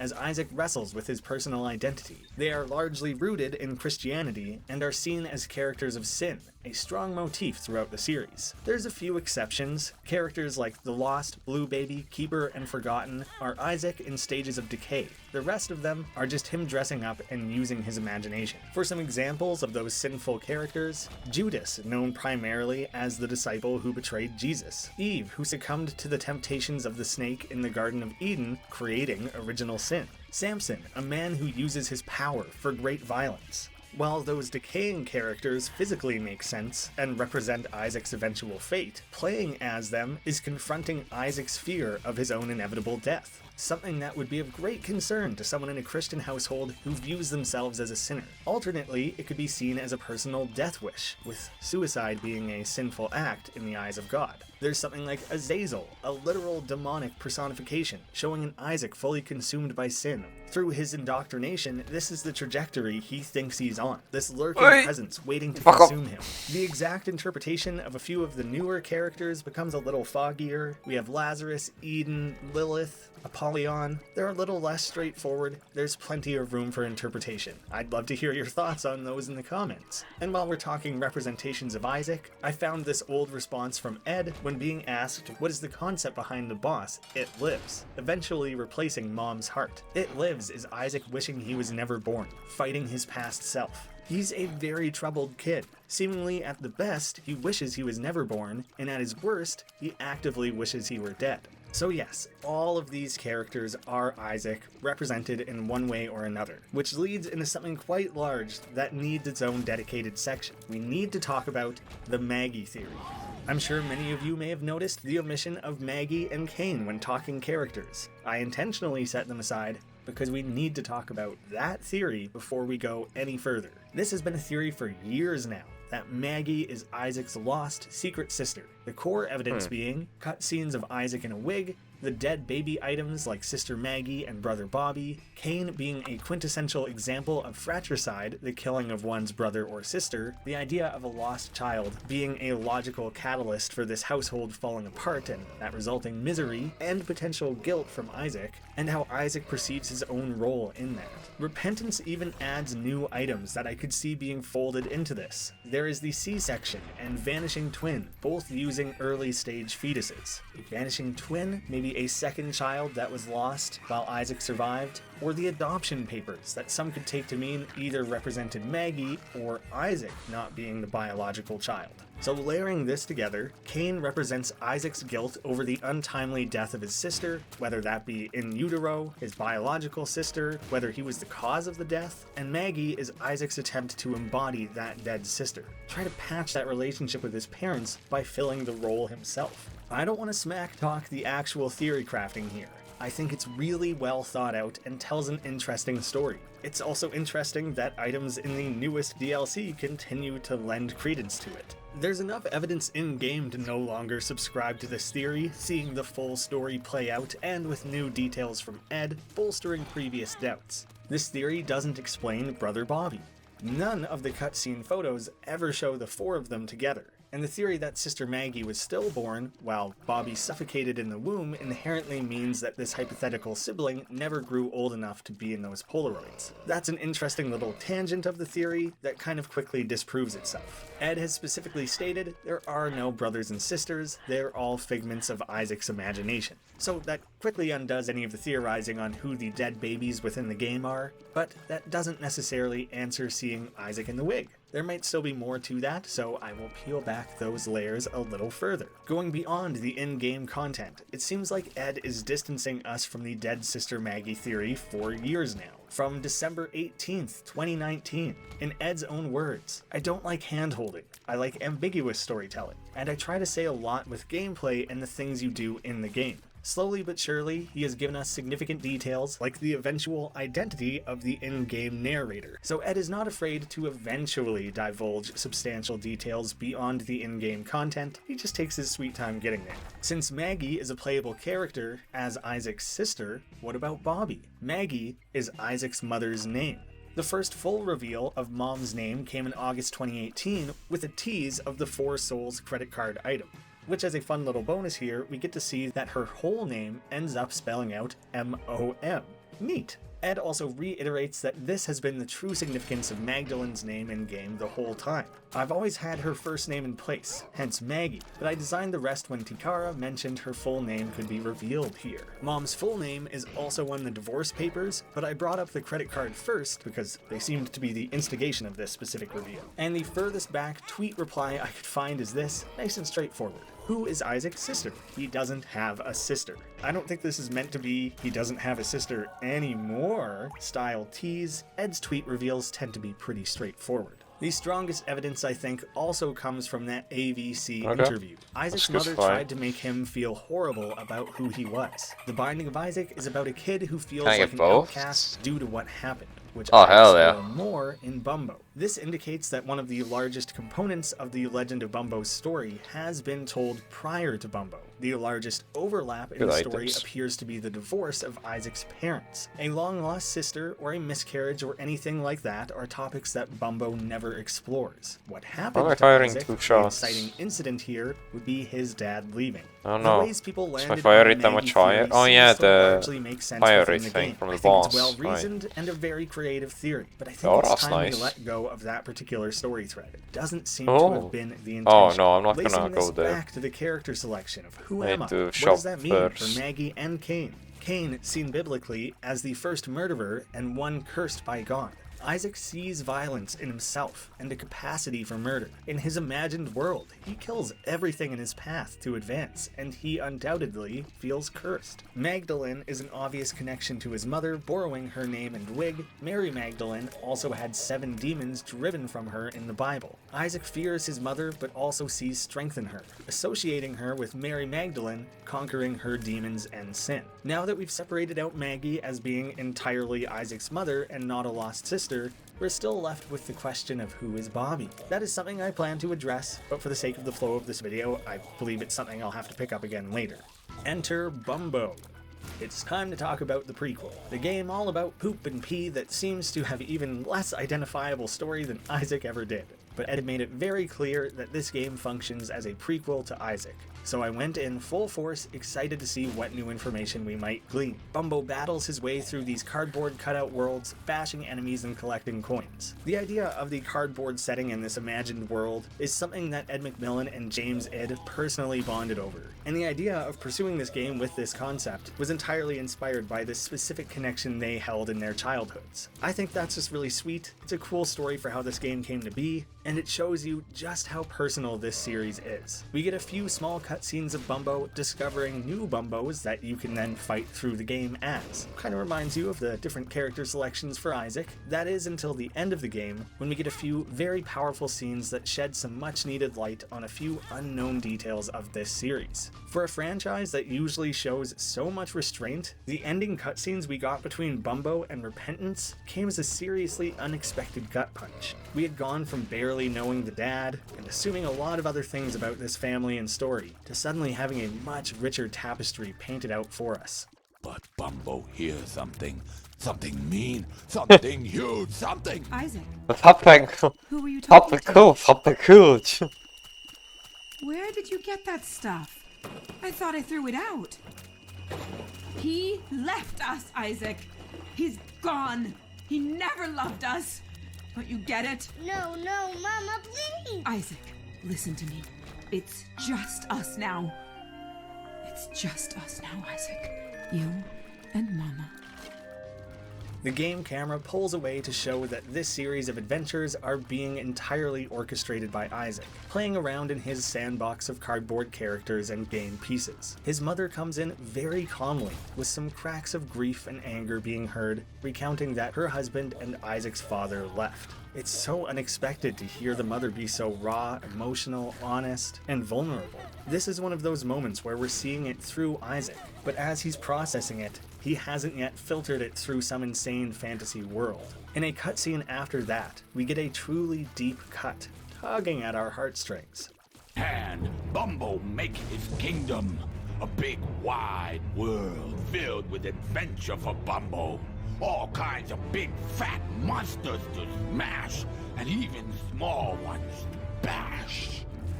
And this world of Bumbos will grow and grow, and always be there for you as a way to escape from the real world. There is no end to your imagination, no limit to what you can create. Here we learn that Isaac and his father made this cardboard world together, both as a way for them to bond and as a coping mechanism. Isaac was taught that his imagination is a powerful tool and something that can be utilized in times when he is doubtful, afraid, or alone. Another powerful revelation is that the narrator of the original game is in fact Isaac's father. In the recesses of Isaac's mind, as he fights for his life, he hears the voice of the man who taught him to create and tell stories. Whether those stories are of fear and death, as seen in Isaac, or silly, fun adventures like Bumbo, his father's voice reassures him. Repentance seems to indicate that his father has been present through all the storytelling of both games, but there's a chance that that stands in as Isaac's conscience, that's how he's choosing to think through these stories. This will be expanded on further as we lay out more of the story. Isaac's father being the narrator was confirmed in tweets a little bit before the release of Bumbo, but I think the reveal in-game is much more powerful than simply reading it or showing you a tweet. Unfettered imagination.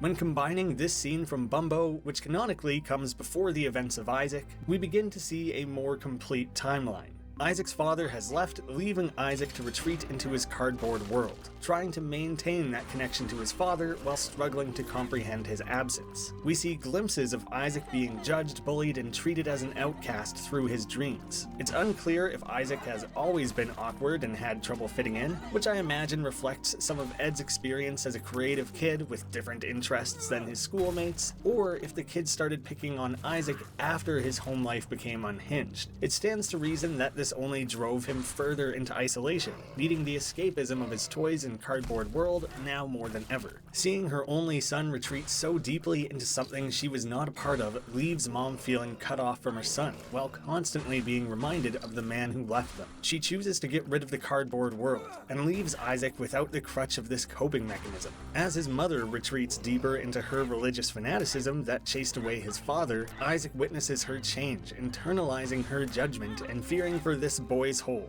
Whether or not Isaac realizes this was a major source of that rift between his parents, he fears losing the one parent he has left, engulfing him in that same religious dogma as well to satisfy Mom, seeking salvation, without realizing that these radicalized beliefs are the source of his guilt and distrust. This leads us very directly into Isaac's drawn depiction of the Binding of Isaac's opening scene. His imagination is still his greatest tool, acting as a storyteller, just like his father taught him. After his mother takes away his belongings, a real-world event, Isaac crafts his own reasoning as to why she may have done it. Drawing religious allegories, Isaac comes to the conclusion that his mother may have fallen so deeply into her devotion that she may mimic the story of the Binding of Isaac from the Bible. She has already taken away his clothes and toys, and this may be the next logical step for her. He maybe can't quite comprehend what the fuck is seeing this his mother fucking change as room? she's shattered by this Fuck belief. this. Isaac has seen her taking Get these me the religious fuck out of teachings there. literally, and they may have similarly been taught to him as ineffable truths. The biblical story of the Binding of Isaac was when Abraham, Hey, at the those behest things, of God, me too. takes his only son Isaac to the mountains as a sacrifice to prove his devotion.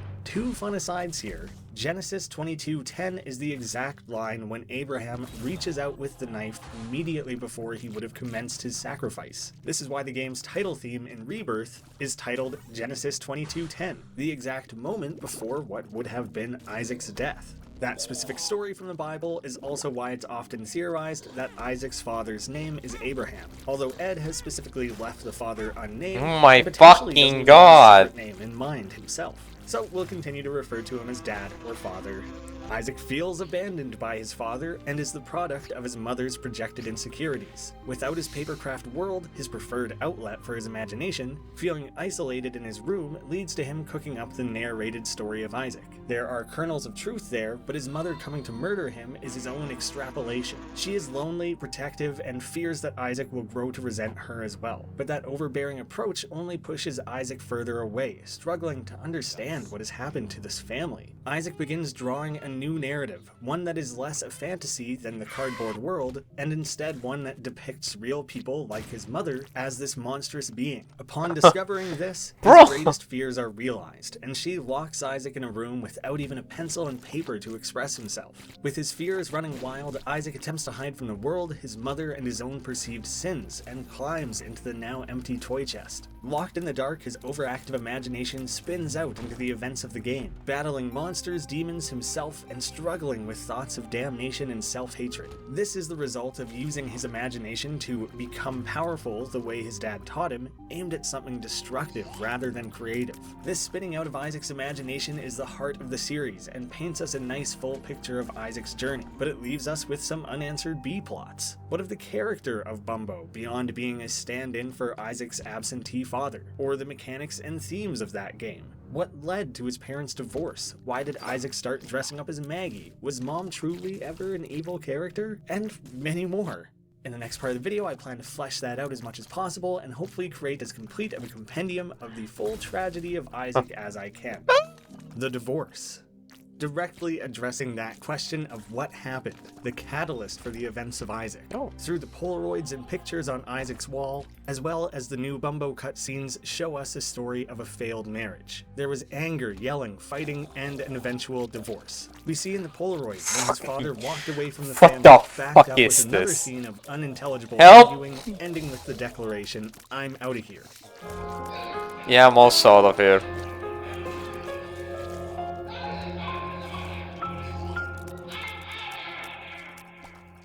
Isaac's mom pleads in Bumbo, he left us. While both may have been guilty of anger and fighting, the split was definitely not amicable. We get to see that critical fight in more of its entirety in Repentance. I spent it. It's gone. Just get over it. What do you mean? What do you mean it's gone? How can you have spent our savings? He's self-destructive and disturbed just like his father. Look at who he has to look up to. And you're drunk again, aren't you? Shut up, Maggie! Shut up! You just keep pushing me like this. I'm leaving. Good. Leave! We'll be fine without you. Abandon us like you've abandoned yourself. You need to repent. You need to confess your sins and become saved. Let his light inside you cleanse your You soul. are insane. You are taking this too far. Can't you hear how you sound? Pray with me. Pray for your salvation. Come, pray with us, Isaac. Where are you going? Wait! We need you! Your son needs you! I'm doing more harm than good. I just can't do this anymore. I'm sorry. Please, please don't leave us! I'm sorry, Isaac.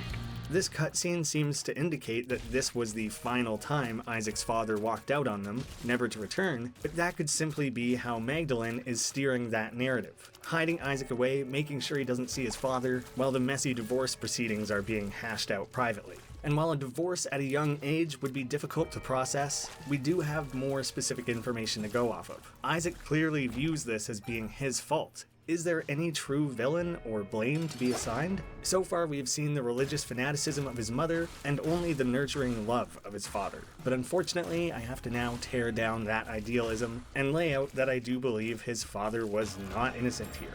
We have multiple items in game that are directly connected to Dad. Not as many as Mom, but we have Dad's key, his lost coin, ring, and indirectly the divorce and adoption Is it on? papers. My interpretation of the key and ring are pretty straightforward. I'll win. The marriage is over. He no longer wants the ring, and he no longer needs the key. He left and isn't coming back.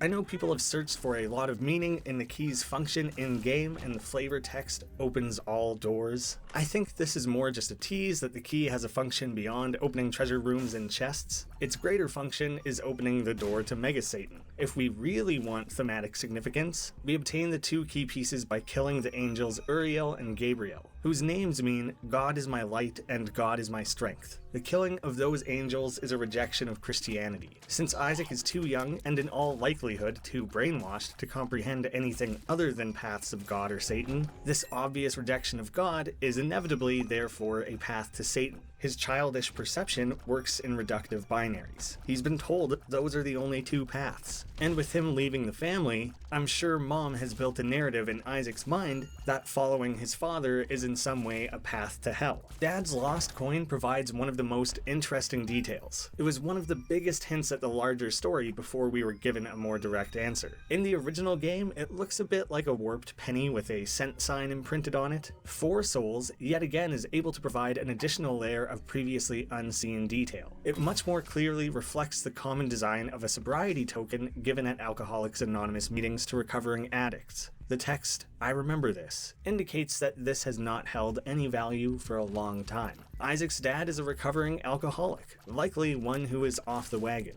This could be a returning addiction or one that formed late in life with the stresses of a failing marriage. Seeing as this is already a very troubled household, it wouldn't be too much of a stretch to imagine that his father was a bad, belligerent, or dangerous drunk. I was so proud of piecing that together before repentance, but the timeline was unclear. We learn through fragments of their fight that Isaac's father started drinking as the marriage was crumbling, not as a result of the divorce, as my theory had originally stated. He's drinking to hide from his family, not to bury the shame of letting his family fall apart. Not to take all the heat off Mom now either. They are equally culpable. Mom's pill bottle and Mom's coin purse definitely point to pill abuse. Neither parent was fully attentive or operating without some form of inebriation. This clouded parenting to an impressionable child was all but guaranteed to cause problems. Perhaps only Isaac's father was physically abusive, while his mother was more verbally abusive. We only ever see Mom in a dress, so it's more likely that the belt came from his father, although I suppose either one could have used it. Perhaps they're both guilty of both forms of abuse. But with the trust Isaac shows his father, and fear of this imagery of a knife-brandishing mother, it is more likely she was the one who was physically abusive. whether or not that began before or after the divorce. There are a few extreme religious sects that still believe in corporal punishment, so again, it's more likely to have come from her. But their incessant fighting and yelling in front of Isaac would have contributed greatly to his mental instability. As for the divorce papers, we gain several pieces of evidence, even though we still do not get to clearly learn Isaac's father's name. As mentioned before, we learn Mom's proper name, Magdalene O'Meara. This is confirmed to be her maiden name, so it does not tell us anything about his father's name either, nor what surname Isaac chooses to go by. We also learn that Mom was fighting for custody of Isaac, and that Dad was not willing to give it. A fight for the ownership of Isaac and control of how he's raised, or the salvation of his soul. It's a battle his parents fought to the bitter end. Something I can expand on further after more thoroughly explaining the life history of his mother and father. The Force Polaroid includes Deuteronomy 23:2. One whose father and mother are not married may not come into the meeting of the Lord's people. For someone who's already fearing for his eternal damnation, the separation of his parents would have been torture for Isaac's conflicted mind, especially when he has placed himself in the center of that conflict, feeling directly responsible, as many young children do in a broken home. He now has to worry about himself, the stage of his parents' marriage, and his own perceived role in that separation. A household divided. Joyous Lantern on Reddit proposed that all the items within the Binding of Isaac come from his own experiences. We know the world takes place in Isaac's imagination, so this would make sense. He is unlikely to conjure up images of these real-world objects from nothing, and instead is pulling from memory, even if something like Brimstone becomes altered beyond any real-world significance. He would have that Sunday school-style education with fear of fire and brimstone. The items of the basement and beyond can be split into 3 approximate categories: toys and household objects being kind of lumped together, items of religious significance, and scientific principles or technologies. We don't need to read very far into the household objects. These are real-world items that Isaac has encountered or observed. Food items like the rotten meat or a can of dog food could either indicate abuse or a family struggling with poverty. Items like the wooden spoon and belt indicate that someone was abusive. I want there to be some mystery, but there's something to them, like the wooden spoon or Mom's pill bottle. Those things kind of paint a picture, that picture very clearly being one of physical abuse. The source of these is clear, and in the secret home segment of Repentance, we can actually see many of them around the house, especially the mom-specific items in her room. Equally easy to pinpoint the source of are the religious items. These pieces of iconography are coming from his mother, her devotion, her teachings to Isaac, and her Christian broadcasts. That leaves one unknown, and it's possible that Isaac's dad was a man of science. It's unlikely that his mother would be a reliable source of exposure for that kind of balanced education. It's the only inexplicable category of items, and with so little known about his father, or what sort of education Isaac's receiving outside of this household, there's a potential for that to be our missing puzzle piece. This clash of beliefs could have caused major strife in the relationship. They likely disagreed on how Isaac should be raised. This perspective is something that Isaac cannot comprehend. He loves his father, the way they would play, and the memories they shared, but consumed by the weight of his childlike, simplistic binary view of Christianity's belief system, with this man in his life putting faith in something other than the Lord, Isaac is now forced to view his father as a man of Satan, not of God, tying that back in with the dad's key pieces coming from that rejection and the acceptance of the devil. While I'm here anyways, I'd like to reach beyond the scope of the game for a moment and share that multiple studies have shown that on average, scientifically minded people are seen as more creative than religious folk. One also tends to have more of a pursuit of knowledge, while the other may take comfort in having simple presented answers. It's not to say there isn't any crossover there, I don't mean to speak for everyone, I just think it might be an interesting window into the father's mindset and those conflicting ideologies. The new dialogue from Repentance showcases the preacher-like levels of worship Maggie has reached. For a man who was maybe already a skeptic, this would have been too much to tolerate. He felt he needed to leave to get away from it, and with some potential hope of coming back and saving Isaac from this indoctrination. This pulling in 2 directions leaves Isaac with a conflict of identity. This is when he begins to wear his mom's wig in a desperate attempt to be someone else. Maybe his parents separated because of him. If only he were a different child. If only he were good. If only he were anything different. Children often feel they are the source of their parents' fighting. So what if Isaac were no longer himself? Perhaps they would love each other and him. Isaac also imagines this demonic form of himself lying in wait. It's possible that he wanted to disassociate with that and himself. Perhaps Perhaps he could start over. Supposedly, he either left the house like this or went to school this way and was tormented by bullies. This would have added even more to Isaac's own insecurities, feeling that he was unwanted and unloved no matter his skin. Again, we have to think back to that mantra, who am I? The Bumbos.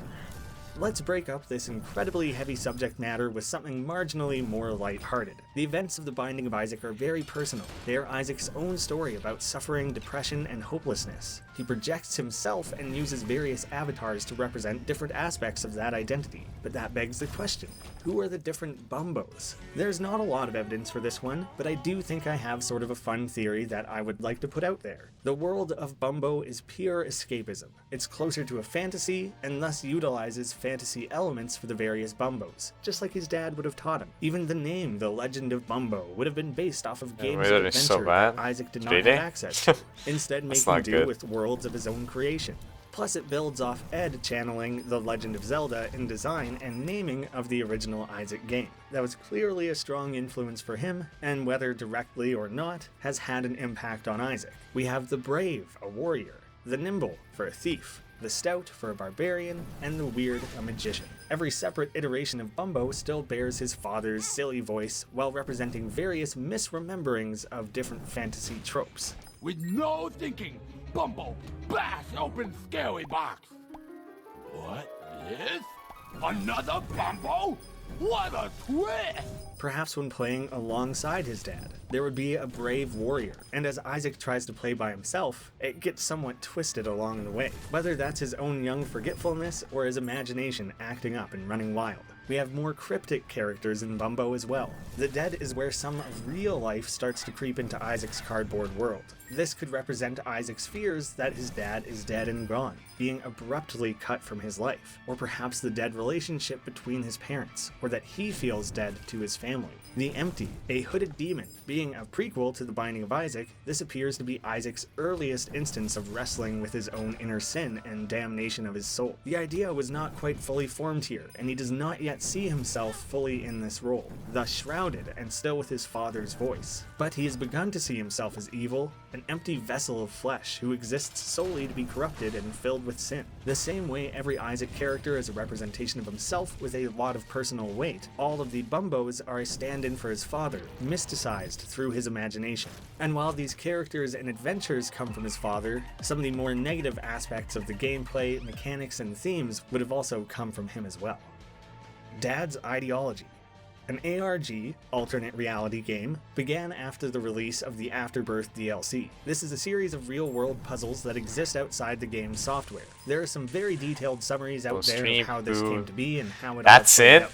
The voicemail so 3 blue recordings spiders from and the 3 ARGs blue are five. confirmed to be This is the narrator rune I of unlocked? Isaac's father. You are Is somewhat shitting me. disjointed with no clear audience in mind. Christ calls. Generous gods don't guide history forever. Knowledge grows. His final form ends beyond greed. We need to go deeper. My own interpretation of this is Isaac's father becoming disillusioned with the church. I've assumed up to this point he was never a part of the church, but there's a chance him and Maggie had a traditional Catholic or Christian wedding before it all became so amplified. Generous gods don't guide history forever suggests that he does not want his entire life to be dictated by God. If he truly were loving and giving, he would allow us to live beyond his influence. Thus the entire point of free will. As knowledge grows and we need to go deeper, we should move beyond religion and make our own way, without the need for organized praise or sanctimonious conclaves. If he's a man of science, he may now see mankind as being restrained from its full potential. Christ calls, and he doesn't intend to answer.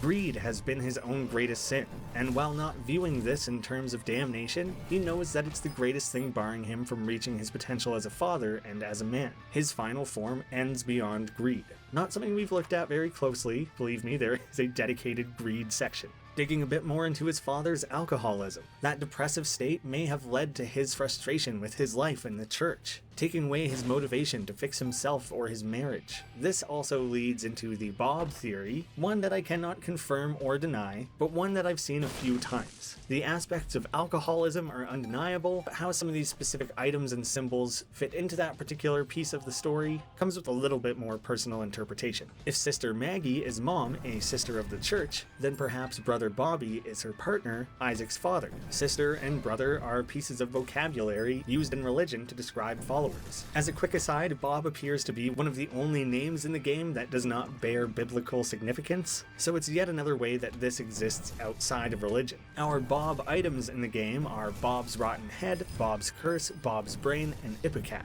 all items that contribute to Bob's transformation, a new form that bears a strong resemblance to Sloth, a character who Ed has dubbed Bob Sloth. Although that appears to have been more of a joke than an intentional piece of lore, who this was originally in reply to is unfortunately lost. I just named Sloth Bob, and people enjoyed it, so I added little piece of him as I went. So in that way, Bob and Sloth are one and the same, but Sloth was a thing first, and the pieces of Bob just became a fun way to play off that. I'm not sure what to make of that one entirely. It doesn't debunk any theories necessarily, but showing that it was kind of done for the lulz doesn't instill a lot of confidence. But if we run with that a little further, that Ed chose to specifically name Sloth because they were a sin of particular significance. If those Bob items, Sloth, and potentially Brother Bobby are all one and the same, then we can start to imagine the sort of man Isaac's father was to live with. The green, rotten appearance, vomiting, self-destructive curse, his sin of sloth. A need to induce vomiting implies Bob was poisoned or needs to have his stomach pumped.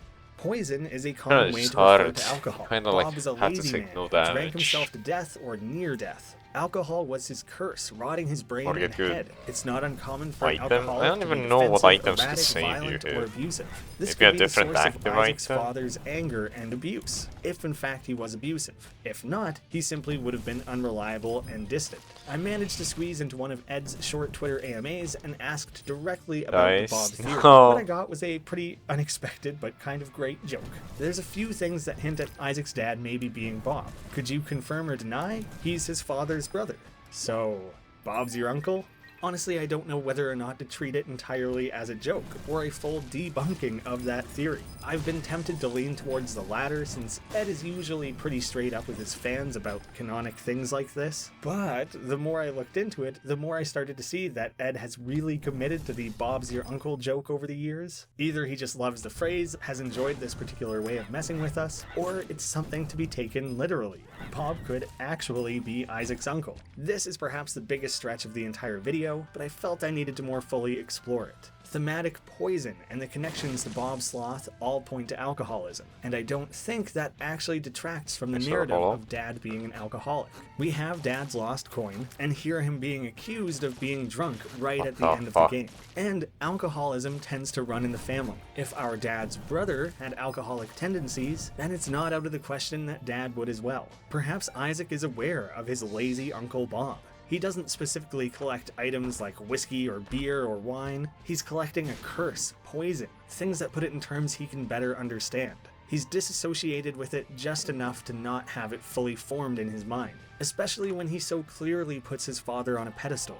The idea of a dad that drinks to these dangerous levels is mostly where the suicidal dad theory came from. I hate to delay things so frequently, there's a lot to cover in this video, I will get deeper into that one later. If this were true, this is gonna be hard to damage. Uncle, that would actually answer the question of Brother Bobby and Sister Maggie, although the inherited alcoholism only makes sense. Red Mom sucks, man. Mom's, so I can't even damage out of fire. That's it. It's certainly not a perfect That's it. theory, but I felt the need to really pull there's nothing I could do. And despite all that, it seems in the end, Ed That was simply named bullshit. the item after something personal, an old doll he used to have He as a has kid, so the many same way soul Guppy hearts and or Cricket are named something, after man. his real cats. What we know for sure was his addiction, that conflict with Mom, and the strength of his love Heart. for Isaac, as well as That's a hard. special bond they shared. Doable. It's unknown if that Got led the to any moms. physical abuse. That's one aspect Mom, of this but I I need never to get fully to Isaac. connected. The implication seems to be entirely Sorry. that Maggie was the one who was physically abusive, and while it's difficult to put together the pieces of Isaac's relationship with his father, despite the fact that Mom is basically the secondary main character of this story, it has taken so much to properly understand her and her relationship with Isaac.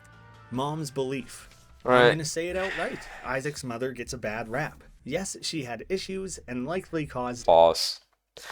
Well, I am out of time though. I did only one challenge. That's good enough for me. Didn't get a lot of unlocks, but it is what it is. So yeah, that is it for today. Bye bye.